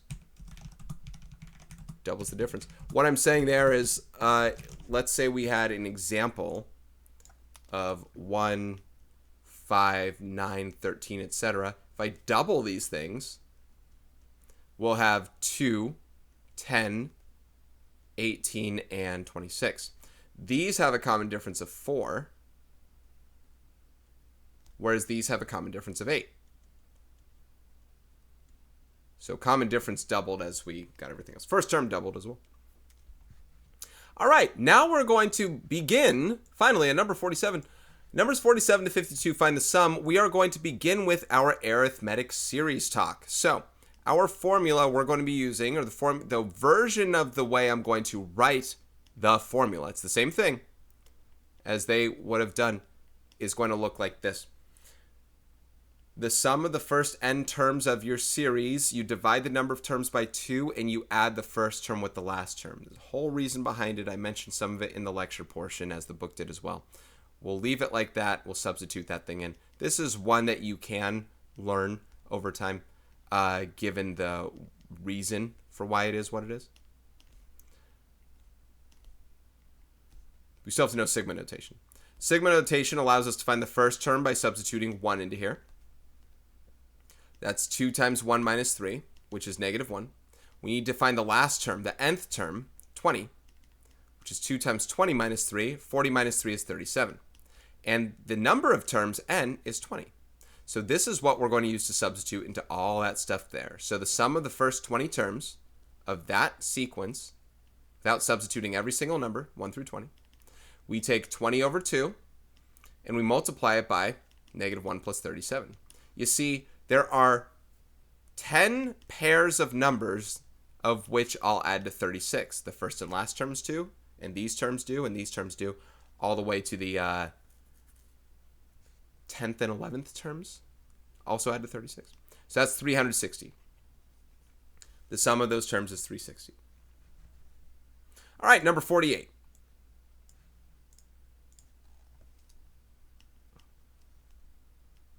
Find the sum of the first 26 terms of this 4i plus 7. Now, one other thing I want to mention is this is an arithmetic sequence because it has the, well, it has a slope-intercept form appearance, but it has a common difference and all that.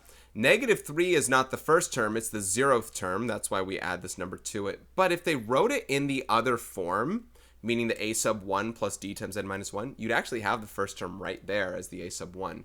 These don't quite have them, so you do have to do that first calculation, even if it's as simple as doing 7 plus 4, right? 4 times 1 plus 7, which is 11. And I think here on out, as long as they have that appearance, I'm just going to say it's straight up this number plus that number. However, the last term, you do have to do a substitution for this. 4 times 26 plus 7, which is 104 plus, I think it's 111. 111, and there are 26 terms. 26 terms. So your sum of those 26 terms is 26 over 2 times 11 plus 111. So sum of the 26 terms, we have 13 times 122. I will have to whip out the calculator on some of these. I will just do it. I will choose to. And I get 1586.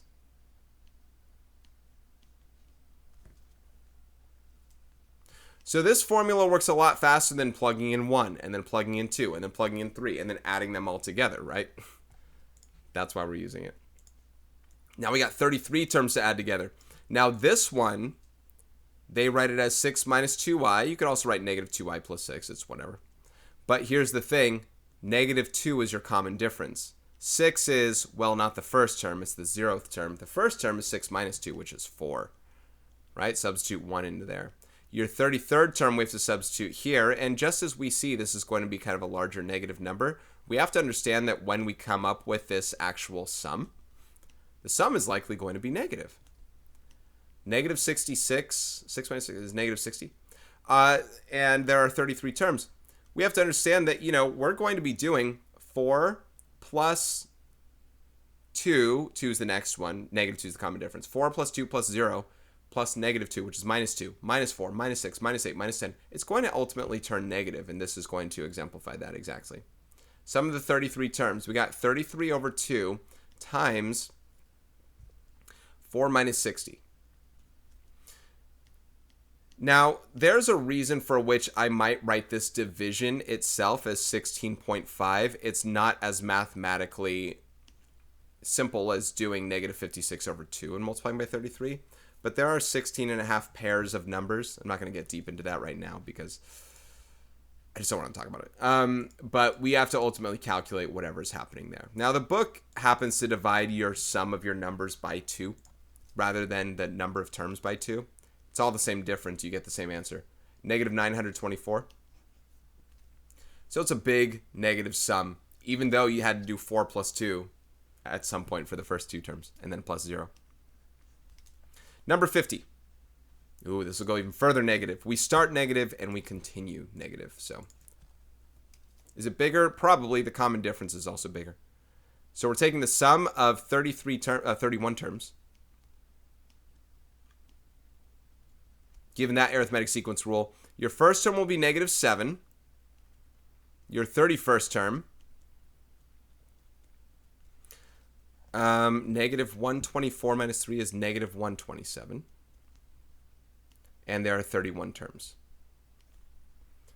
So the sum of those 31 terms, let's take 31 over 2, and let's do negative 7 minus 127. Remember, we're adding these two together. Adding a negative is subtracting. And that'll be 15.5 times negative 134. Now, if you got a decimal answer, something went wrong. You have to understand that what's happening, give me a second, negative 2077. What you have to understand is, I might have had a decimal to begin with because I divided an odd number, but as far as this rule goes, my list is all integers. My first term's negative 7, keep subtracting negative 4. Negative 7 minus 11 minus 15 minus 19 minus 23. Where would I get a decimal answer from when I'm just subtracting integers or adding negative integers? You wouldn't. So if you got a decimal answer, ultimately something went wrong. I did not. Let's keep it in mind. Number 51. Now, these might have decimal answers, now that I just spoke a little too soon, because this does not have all integer terms in your sequence. So our first term is negative 2.3 plus 0.1, well, times 1, right? But that's negative 2.2. I just wanted that to be clear. It's not as easy with decimals. Your 41st term, I'll probably have to go to the calculator for, negative 2.3 plus 0.1 times 41. I'm just going to do that straight up. Oh, is that negative 2.71? Oh, it's times 41, not times 4.1. All right, let's do it. Negative 2.3 plus 0.1. Somewhere in my head, I think I should know what this is. Oh, plus 4.1. That should be 1.8. Yes, 1.8. All the same. And n, 41 terms. So the sum of these 41 terms, let's pair off all 41 of them, which actually just means 40 of them pair off and one stands alone.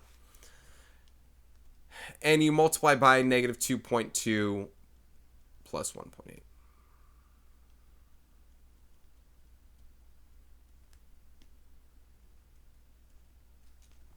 I think that's a decimal.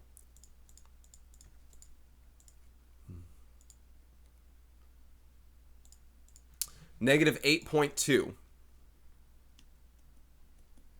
That's the sum of those 41 terms, which is interesting. It's negative 2.2 minus 2.1 minus 2 minus 1.9, etc. And eventually, actually, it's positive land. You do some subtraction, it goes negative over and over. Then you start adding some positive numbers because there are 41 terms.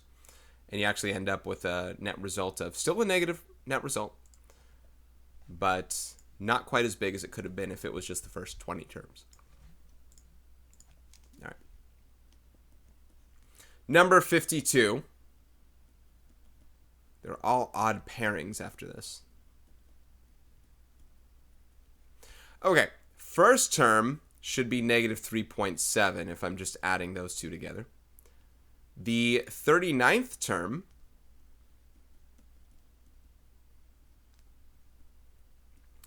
no Jimmy jacking around, guys. Calculator's going to help me here.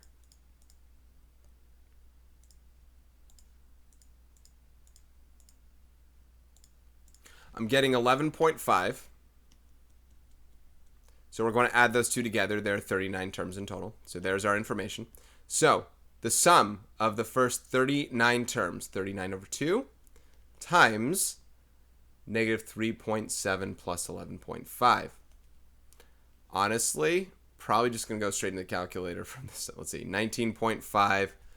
I can do this. 8.5, 7.8. All right. 19.5 times 7.8.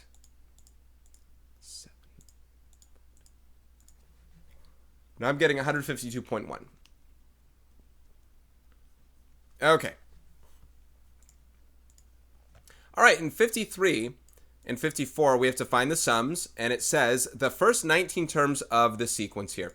So these are slightly different from these last problems. The last problems use summation notation.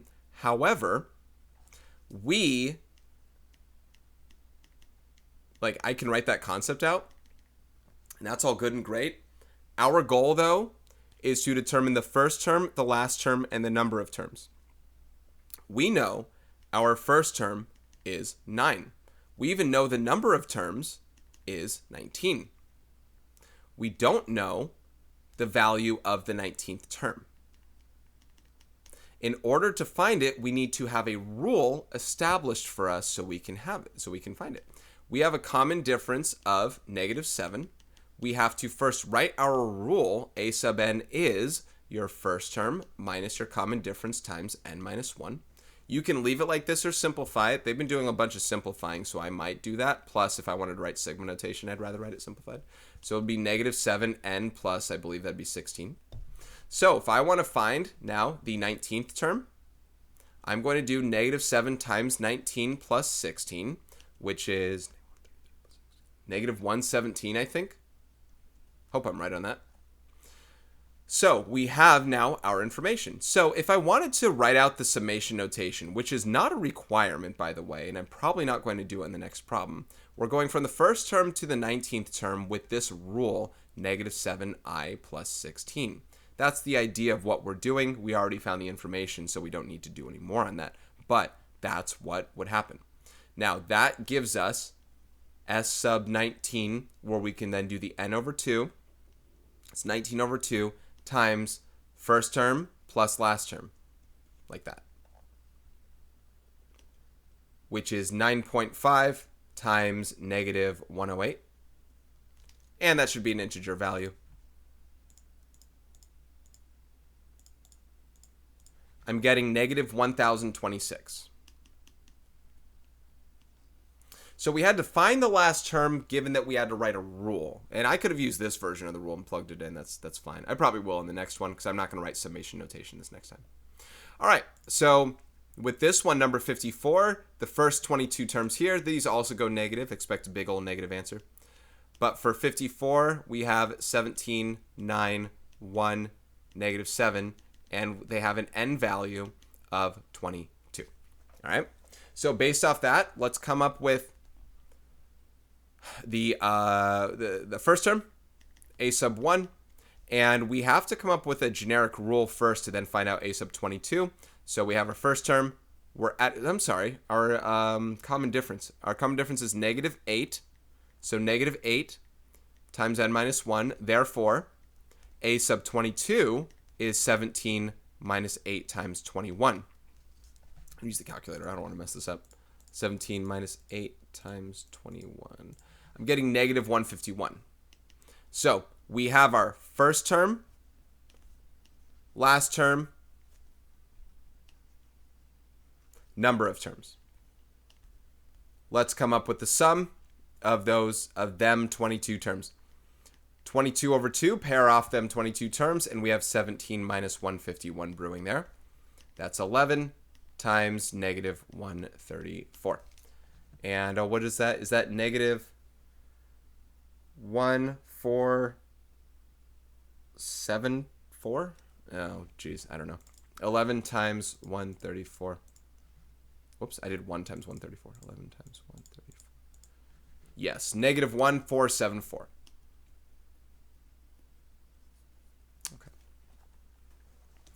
Okay, number 55. Modeling with mathematics. A marching band is arranged in rows. The first row has 3 band members, and each row after the first has 2 more band members than the one before it. So looking a little bit like that there. It says write a rule for the number of band members in the nth row. That is not a sum. That's just the explicit rule for the arithmetic sequence. That would be, well, listen, it's 3 plus 2 times n minus 1. You distribute the 2, you get 2n minus 2, and 3 minus 2 is 1. You get 2n plus 1. You could also have said the 0th term was 1. There is no 0th row of 1 band member, but that still comes up with the rule. That is part A. We need to use that to come up with some sort of sum. They're probably going to ask about here, given we're talking about series. Part B, how many band members are in a formation with 7 rows? We have an n value of 7. We know our first term is 3. There are a lot of different ways you can find that 7th term. 5, 6, 7. There we have it. So you could use the rule, of course. 2 times 7 plus 1 also gives you that 15. So a sub 7 is 15. And then we're going to take the sum of that. Could we add all 7 of these? Yes. I'm going to use the rule. I'm going to use the formula. Because there are so few problems which we get to practice it with. I think what I actually might want to do, though, since the numbers are so small and since I listed them out, I'll show you how this thing actually applies and why it does.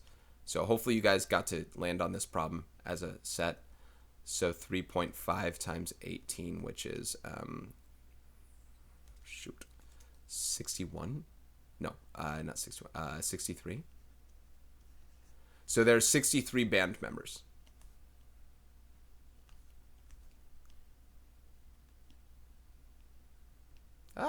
63 band members. Okay, if there's one thing I want to hit home, it's why this formula works the way that it does. You notice how 3 plus 15 is 18? Yeah?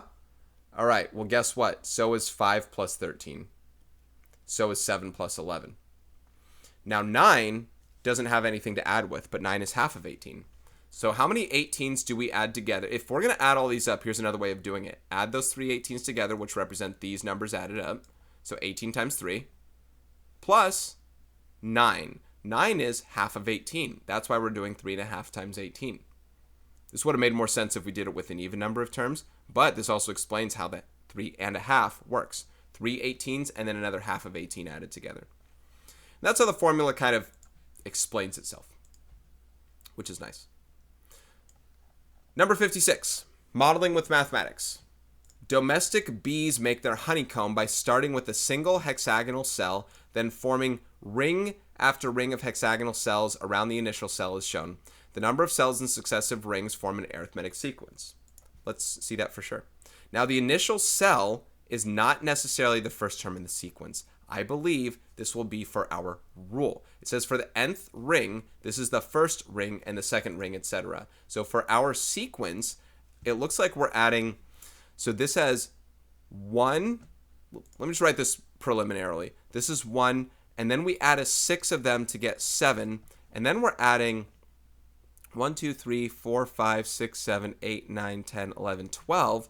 12 of them here to get 19. Now that in itself is not an arithmetic sequence. They say the number of cells in successive rings form an arithmetic sequence, so it's not the total number. It's not the total number of rings, nor is it the number of rings that we add. Oh boy. Sorry, not rings, cells. It's not the number of cells that we add.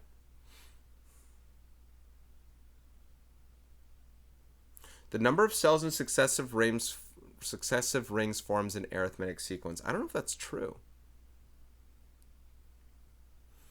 So we add 6, then we add 12, and then we probably add 18.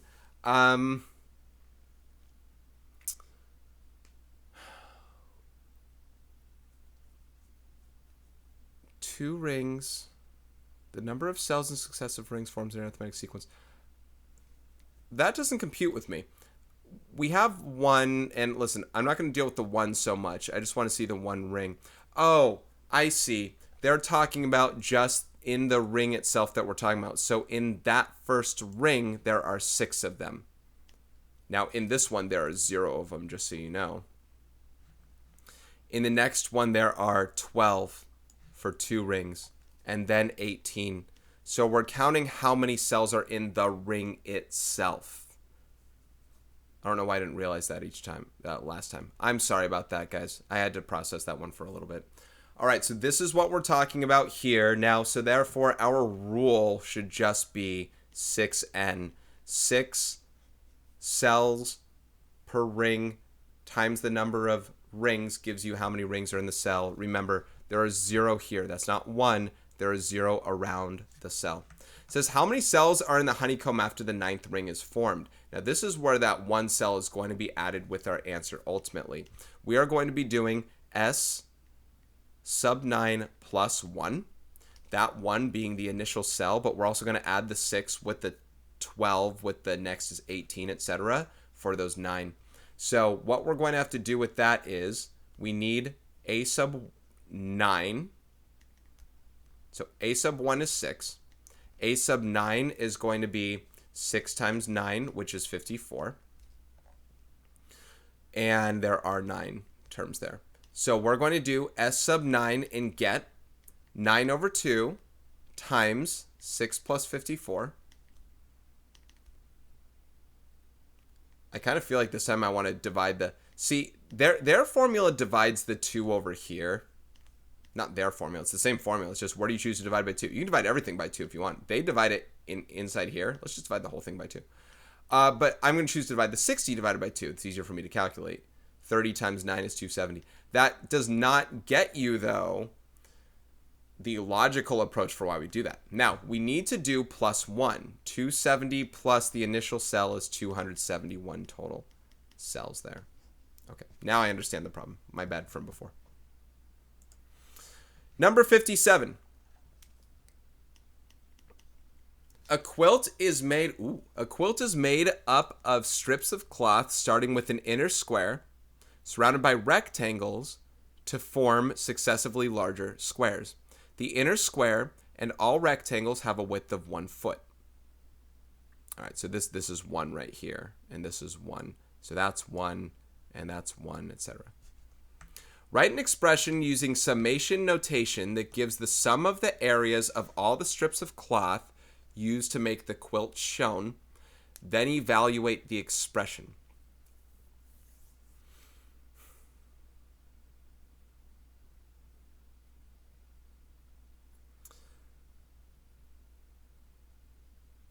I have to think about this one. Some of the areas of all the strips of cloth.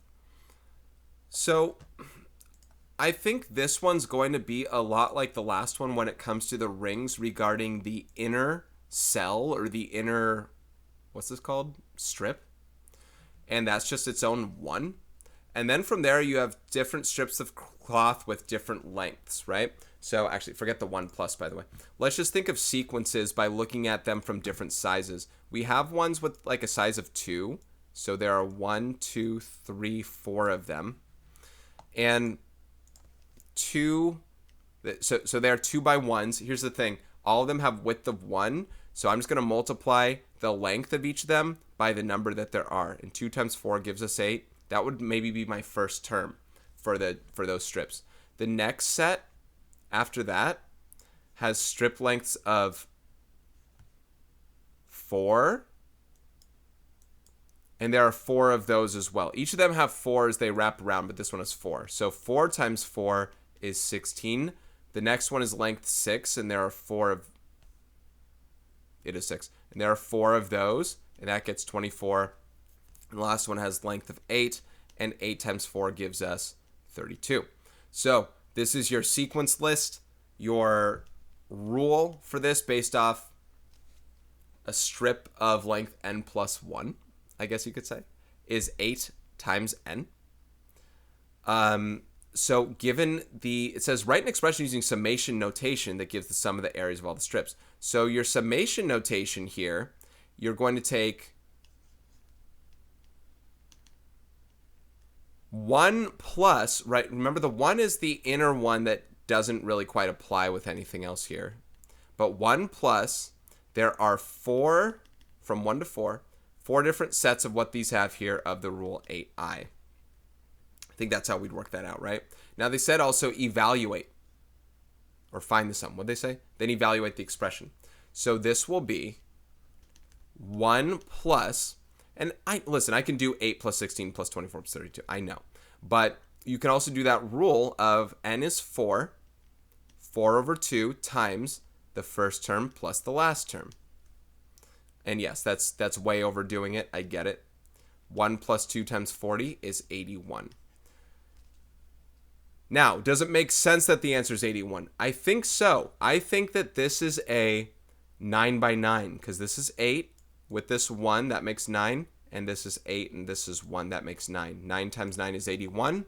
So that seems to align. That tracks, as the kids would probably say. Number 58, how do you see it?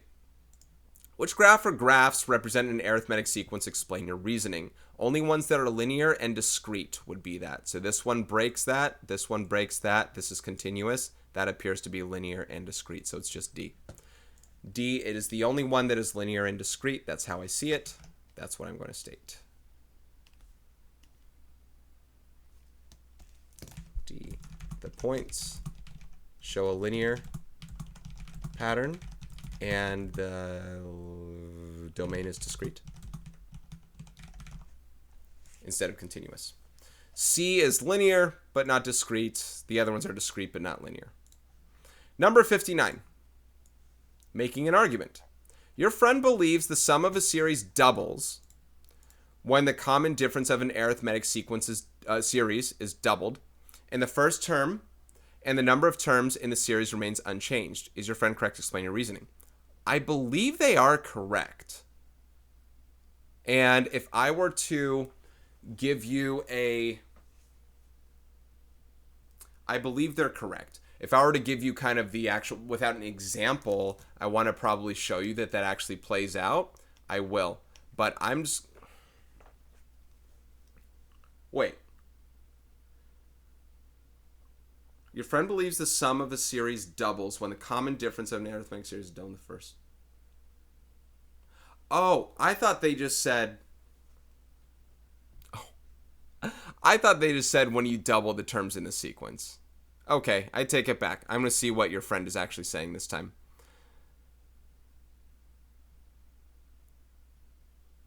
The common difference is doubled and the first term and number of terms remains unchanged. No.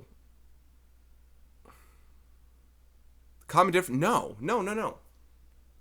Because you didn't double the first term. Doubling the difference doesn't necessarily double the terms because your first term's unchanged. Sorry about that. My friend is incorrect.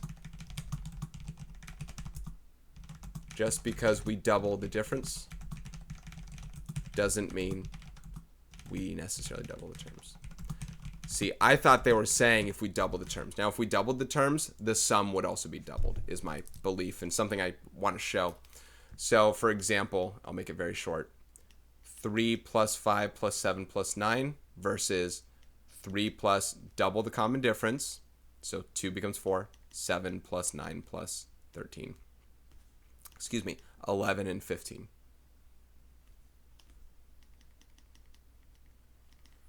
This will become 8, 15, 24. This will become 10, 21, 36, not times 2. If I doubled 3 to make it 6, 6, 10, etc., then yes, that would work out. All right, number 60. Then in number theory, the Dirichlet prime number theorem, I don't know if that's French, I've never heard of it, states that if A and B are relatively prime, then the arithmetic sequence contains infinitely many prime numbers. Find the first 10 primes in the sequence when A is 3 and B is 4. Okay. A is 3, B is 4.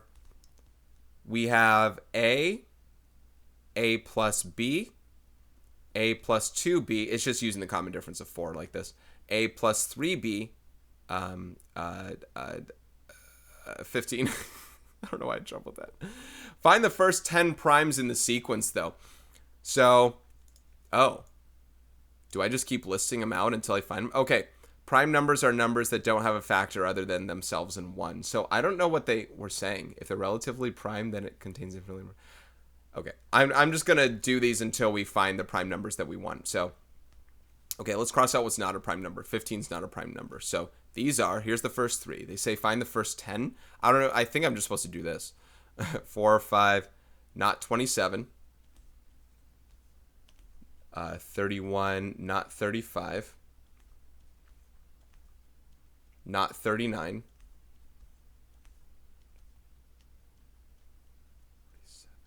Not 51. Not 55. How many have I come up with so far? I think 59 works. Let's see if I've come up with 10 yet.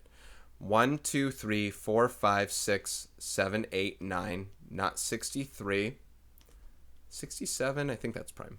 67. So that would be the 10th.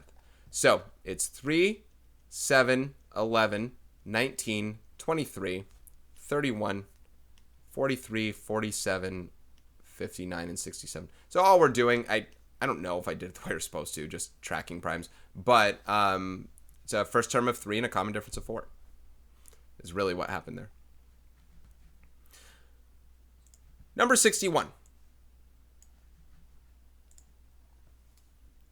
Yeah, I've never heard of that thing before that. Find the sum of the positive odd integers less than 300. Explain your reasoning. So positive odd integers are, whoops. We basically want to do 1 plus 3, stop putting commas, 1 plus 3 plus 5 plus 7, etc., all the way to plus 299. Okay. Here's our goal. We have to find their sum. We need to know, for the arithmetic series rule, the first term, the last term, but we also need to find the number of terms. We do this without, we want to do this without counting. Now, there's a logic principle to this that you might just slightly mess up on. If we're adding half the, we're seemingly adding half the numbers from 1 to 300. So half of 300 is 150. But it might not be exactly 150. You have to be careful just in case it's 1 less because we're ending at 299 and not 301 and we start at 1. So what I would rather do instead is just assure myself of it by finding out n based off a rule, based off a formula, based off the idea. We're, use what we've done in the past here. 299 is the nth term. We're starting from 1. We're adding a common difference, n minus 1 times. We just got to figure out what n is in this case. Now I can do, here, let's do this. Keep it like this. Subtract 1 from both sides. Divide both sides by 2. Oh, it is 150. I didn't want to be wrong. I didn't want it to be from 1 to 301. I guess that is 151 because I'm counting 1. Okay, I guess that makes sense. So n is 150. So n is 150. This is a sub n still. It's still a sub 150, whatever. So we have our sum of our first 150 terms, which is 150 over 2 times 1 plus 299. So that's 75 times 300, which 22500. 22500. Boom. I think like that. All right, so that's how I'm working that out. That's my story, and I'm sticking to it. Okay, number 62. Find the value of n. Oh, these are 4 different parts. I thought they were like, I had to do something for all of them. All right, so there are different ones here. We just had to find the value of n in the last one, right? But we just had, it was written a little bit differently. Okay, what do we got to do here? This is a sum that equals 544. Therefore, our S sub n is 544. That means we're taking our n over 2 and multiplying it by our first term plus our last term. Our first term is 3 times 1 plus 5, which is 8. Our last term is 3 times n plus 5, which is 3n plus 5. In solving for n, in solving for n here, we're going to have a quadratic, I think. So let's do this. Let's multiply both sides by 2 and combine like terms inside here. If I do times 2 like that, I'll get 1088 over here. I have n times what's inside, which is 3n plus 13. So now I will have 3n squared plus 13n. If I subtract 1088 over, minus 1088 equals 0. It's a quadratic. I don't know how to factor that. I might have to use quadratic formula. There's no common factor of 3 with that, so let's go for this. N equals negative b. And here's the thing. I'm not going to do plus or minus because n can't be negative. N also can't be a decimal, irrational, or anything like that. If n is not an integer, it's not right. Right? We did something wrong. N is the number of term. It's a specific term.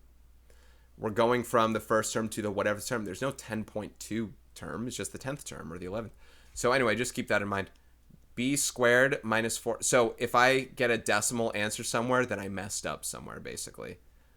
All divided by 2a. Now I could go straight to the calculator with that, and if each problem is going to be like this, then whew. Let's just do that part here on the calculator. I'd like to know that I'm getting some of the right numbers. 13 squared. Plus 4, 12 times 1088. Let's take the square root of that and see that that's all good. It looks like it might be. Yeah, 115. So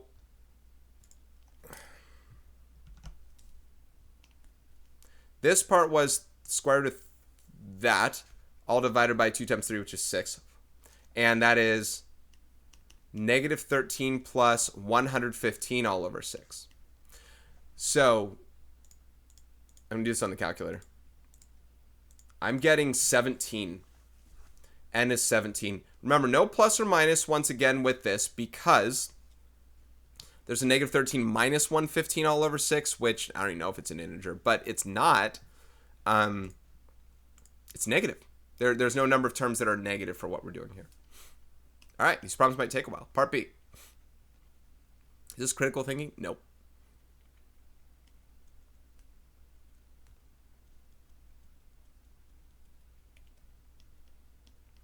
Okay, the idea of what we're doing is not going to change for these, though, right? So our first term is, well, I don't really need to write it out that way. We just need to figure out n. So your sum is here. Your number of terms is what we're trying to find. Your first term, substitute 1. Negative 4 minus 1 is negative 5. Your nth term, you substitute n. You get negative 4n minus 1. Really nothing changes from what we did in the last set here. One thing I might do differently, last time I multiplied both sides by 2. This time I don't think I have to, just because these numbers can divide by 2 over here. I'll show you what I mean. In fact, this is where what they do by writing over 2 here probably makes more sense. Negative 4n minus 6 all divides by 2 here to get negative 2n minus 3. So I can write that instead as negative 2n minus 3. N times negative 2n minus 3. Okay, I'm going to distribute the n. So we get negative 1127 equals negative 2n squared minus 3n. I want to turn these positive, get 2n squared plus 3n minus 1127 equals 0. Now, I didn't factor last time, and I likely won't factor this time as well, but it's just good to know that these are factorable, given that one of these absolutely has to be an integer, a positive integer at that. So if only I knew factors of 1127, maybe I'll luck out on one of these and find a different way in doing it, other than quadratic formula. But for now, -3 plus the square root of 3 squared minus 4ac. I'm cutting corners anywhere I can, guys. Actually, in that, I'm going to do plus this. So what did I just do in cutting corners here? I'll show you. -3 is negative b. Plus or minus, we're just doing plus, the square root of b squared, that's 3 squared, minus 4ac. Minus 4 times 2 is minus 8 times -1,127, subtracting a negative is positive. Over 2a over 2 times 2 is 4. From here, honestly, I just want to type that in the calculator and see what I get. Because less time on this quadratic formula is better for me. 9 plus 8 times 1127 divided by 4. So here I'm getting 23 as my n value. They don't want you to guess and check till you find the right answer. They want you to get the right answer. Part C. We have... Ooh, okay. This problem's going to have a few more wrinkles in them. And I got to think about how to talk about it. There are two new things involved. One is actually not that bad. When we have our formula for our sum,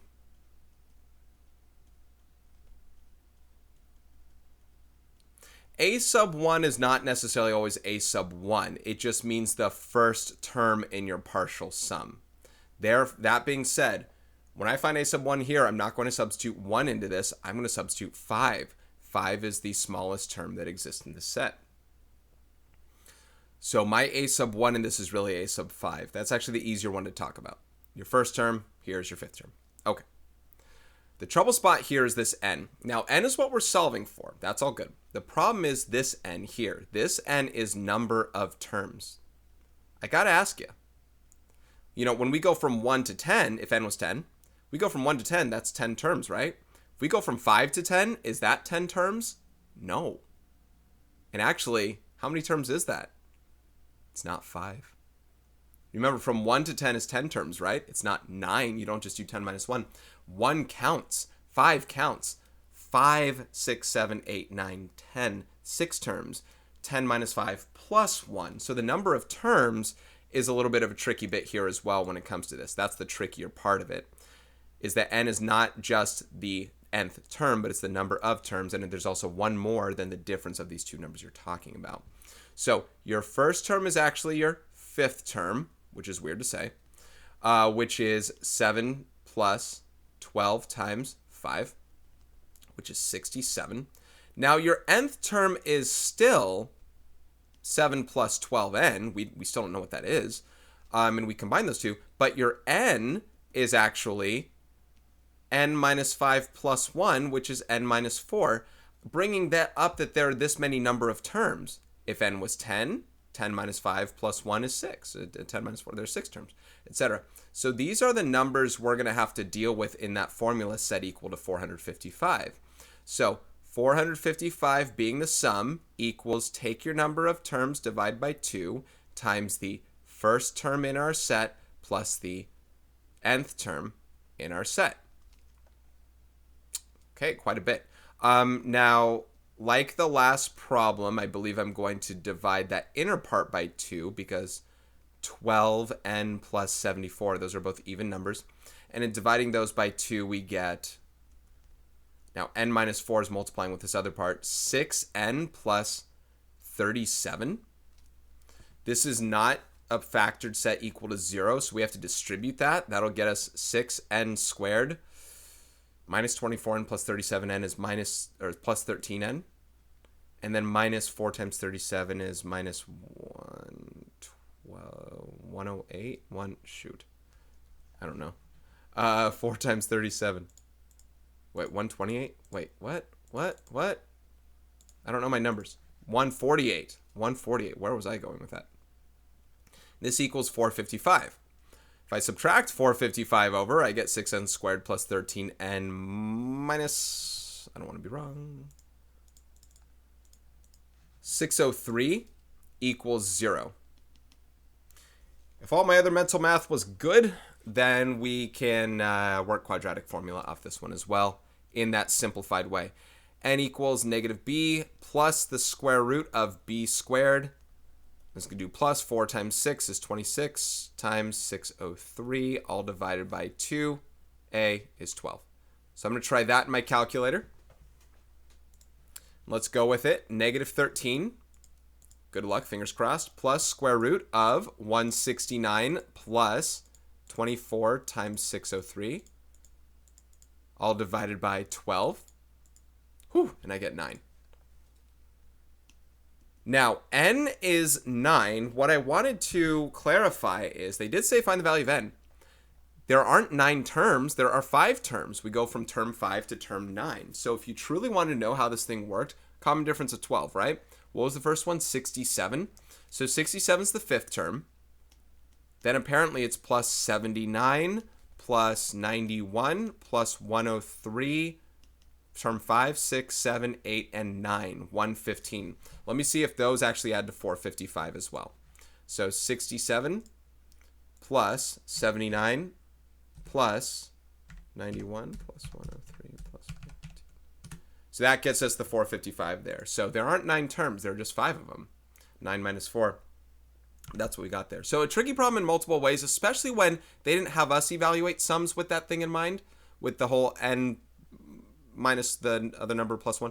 I really would have liked to do other problems with that in the way, and it didn't seem like they actually did them. Here's another version of it. So maybe we're more understanding this time. We go from the 3rd term to the nth term. But that doesn't mean they're n terms. In fact, they're n minus 2 terms, right? So when it comes to these things here, our first term, we're going to substitute 3. And we get negative 15.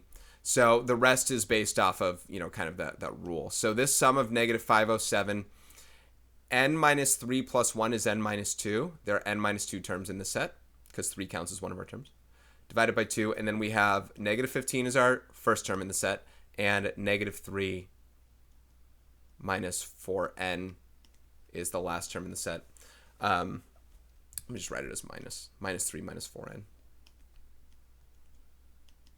Same thing, I can divide these by 2 when they ultimately become even. I don't have to multiply by 2. So I'll get n minus 2 over 2 times negative 4n minus 18. Divide those by 2, you get negative 2n minus 9. So n minus 2 here multiplies by negative 2n minus 9 there. And when distributing, I just don't like how all these things are negatives and such. I'd rather change all the signs. I don't like it. Anyway, so negative 507 equals, I'm bad at distributing this when they're negatives. This is in the back. Negative 2n squared plus 4n minus 9n plus 18. And if I move these terms over here, I get positive 2n squared plus 5n, subtract 18, you get minus 525 equals 0. Surely this might be, they're factorable, but surely maybe it divides by 25 or 5 or something. Let me try it with the 25. 25 times, why am I having so much trouble with this? $4, 21? Is it 25 to, is 25 times 21 is 525. That doesn't factor that, though. I'll use quadratic formula. All right, n equals negative 5 plus or minus the square root of, not plus or minus, just plus, of 5 squared, 25. Plus, because we're going to subtract a negative, 4 times 2 times 525, all divided by 4, 2a.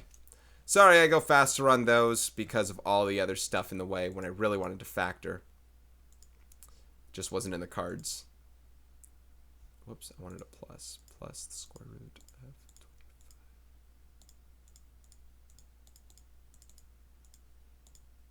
All right, I'm getting 15, which again is the last term. It's not the number of terms. There are apparently 13 terms if n is 15. All right, there was a lot to do on that set.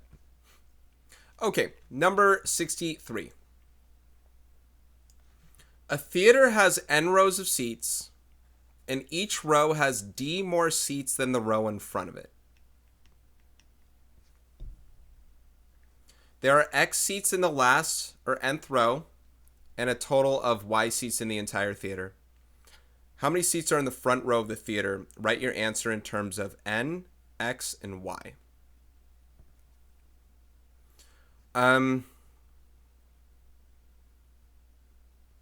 So your value of your nth term is x. If there are n rows of seats, the nth row has x seats in it. Your common difference is d. It says d more than the thing, but it says how many seats are in the front row. So I could probably just use the sum formula. See, the sum formula needs s sub n equals n over 2 times a sub 1 plus a sub n. S sub n is y. N is the number of rows. That's still good. A sub 1 is what we're trying to find, and this guy's x here. And I don't see a reason why we need d in this answer unless they said write it in terms of d. But it said in terms of n, x, and y. And this has n, x, and y in it to solve for a sub 1. So I'm going to begin by multiplying both sides by 2 over n. And now you have a sub 1 plus x equals 2 times y over n. And if I subtract x from both sides, I get a sub 1 equals 2y over n minus x. And that's how many seats there are. Probably use parentheses around that. Boom. That's it. If they said in terms of d, I would need that, but I don't seem to. In terms of x, y, and n and stuff, I'm good.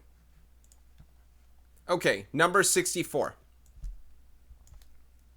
Critical thinking.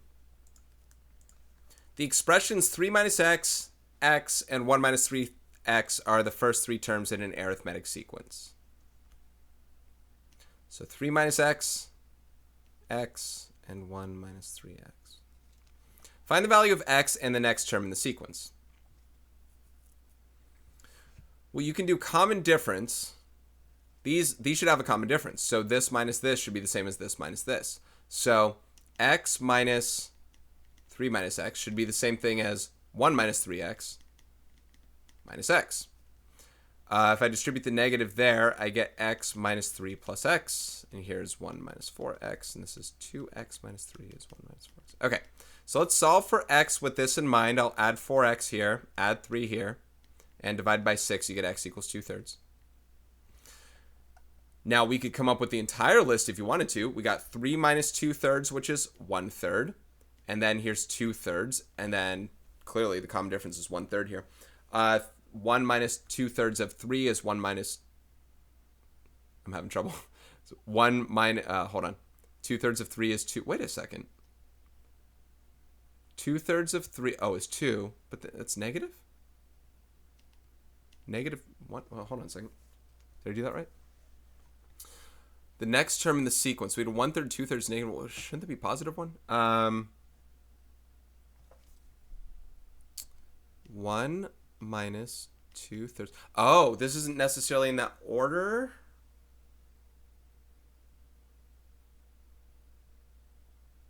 This isn't necessarily in that order, maybe then. 3 minus 2/3 is 1/3, and that's 2/3. And 1 minus 3 times 2/3 is 1 minus 2, which is negative 1. So...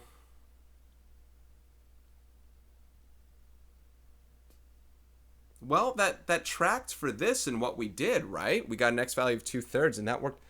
Am I seeing something wrong? Let me pause here and think about what I'm looking at.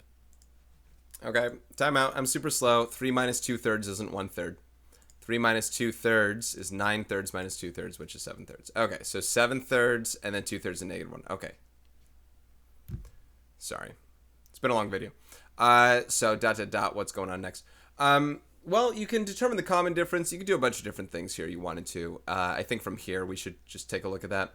This is subtracting 5/3 each time.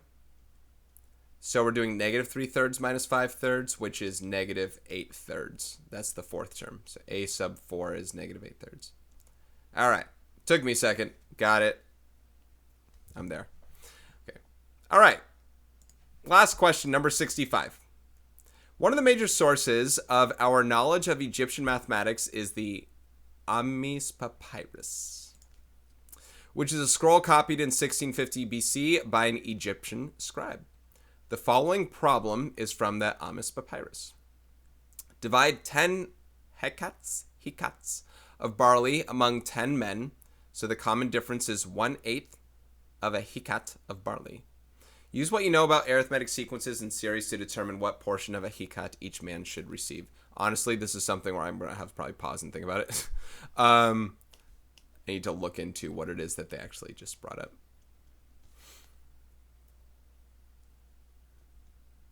Divide 10 of those of barley among 10 men, so the common difference is 1/8 of a hekat of barley. So there are 10 of them. Okay, the sum is 10, and there are 10 for n. So S sub 10 equals 10 is the way that I'm seeing that. We need the...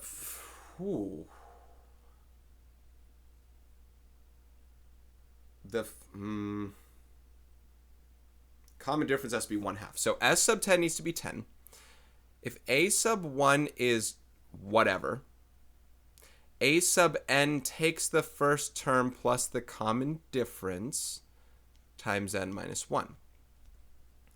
Now, A sub 1 can exist in that formula the way it is. What do they want? What do you want? What portion of a hekat each man should receive? Okay.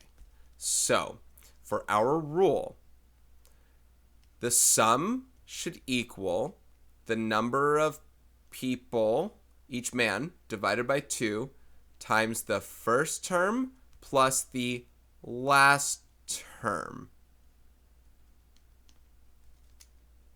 Oh, n is 10, by the way. So 10 minus 1 is 9. So hold on a second. Let's do this part again. This is a sub 10. And n minus 1 is 9. So that becomes a sub 1 plus 9/8. So, boom. Okay. So 10 equals 5 times 2 times a sub 1 plus 9/8. I can divide by 5 here and get 2 is 2 times a sub 1 plus 9/8. We'll subtract 9/8. 2 is 16/8. Subtract 9/8 from both sides and we get 7/8 equals 2 times a sub 1. So we'll get a sub 1 equals 7/16. If we divide by 2, it's the same as multiplying by 1/2. So the first term is 7/16, and after that, you add another 1/8 to each number. 1/8 is the same as 2/16. So each man should receive 2/16 more than the previous one. So if I wrote this as a list, it's 7/16, then 9/16, and this increases each time because this is just that increase there. So I think this is how this should work. 13/16. I'm going to guess this adds to 10. It actually looks like it probably should when you look at them. 15/16, 17/16, 19/16, 9 and 10. So that's what each man should receive when it comes to hekats, barley, Aman, scribe, papyrus. I have no idea what all the words said. But because the sum is 10 and all that stuff works out that way, I think that should be it. All right, guys, that'll do it for this one. This is Mr. Robinson. Thank you so much for watching. We end-loaded with a lot of things on series, but we did a lot of things before on sequences. And I know that sometimes I do things my own way or in a way that's really just meant to have you perceive and evolve and learn and understand and not just memorize. And I sure hope that you're making sense of what it is when I do that there. Thank you guys so much. We're going to hit geometric sequences and series, I believe, next. Take care. I will see you in that next one.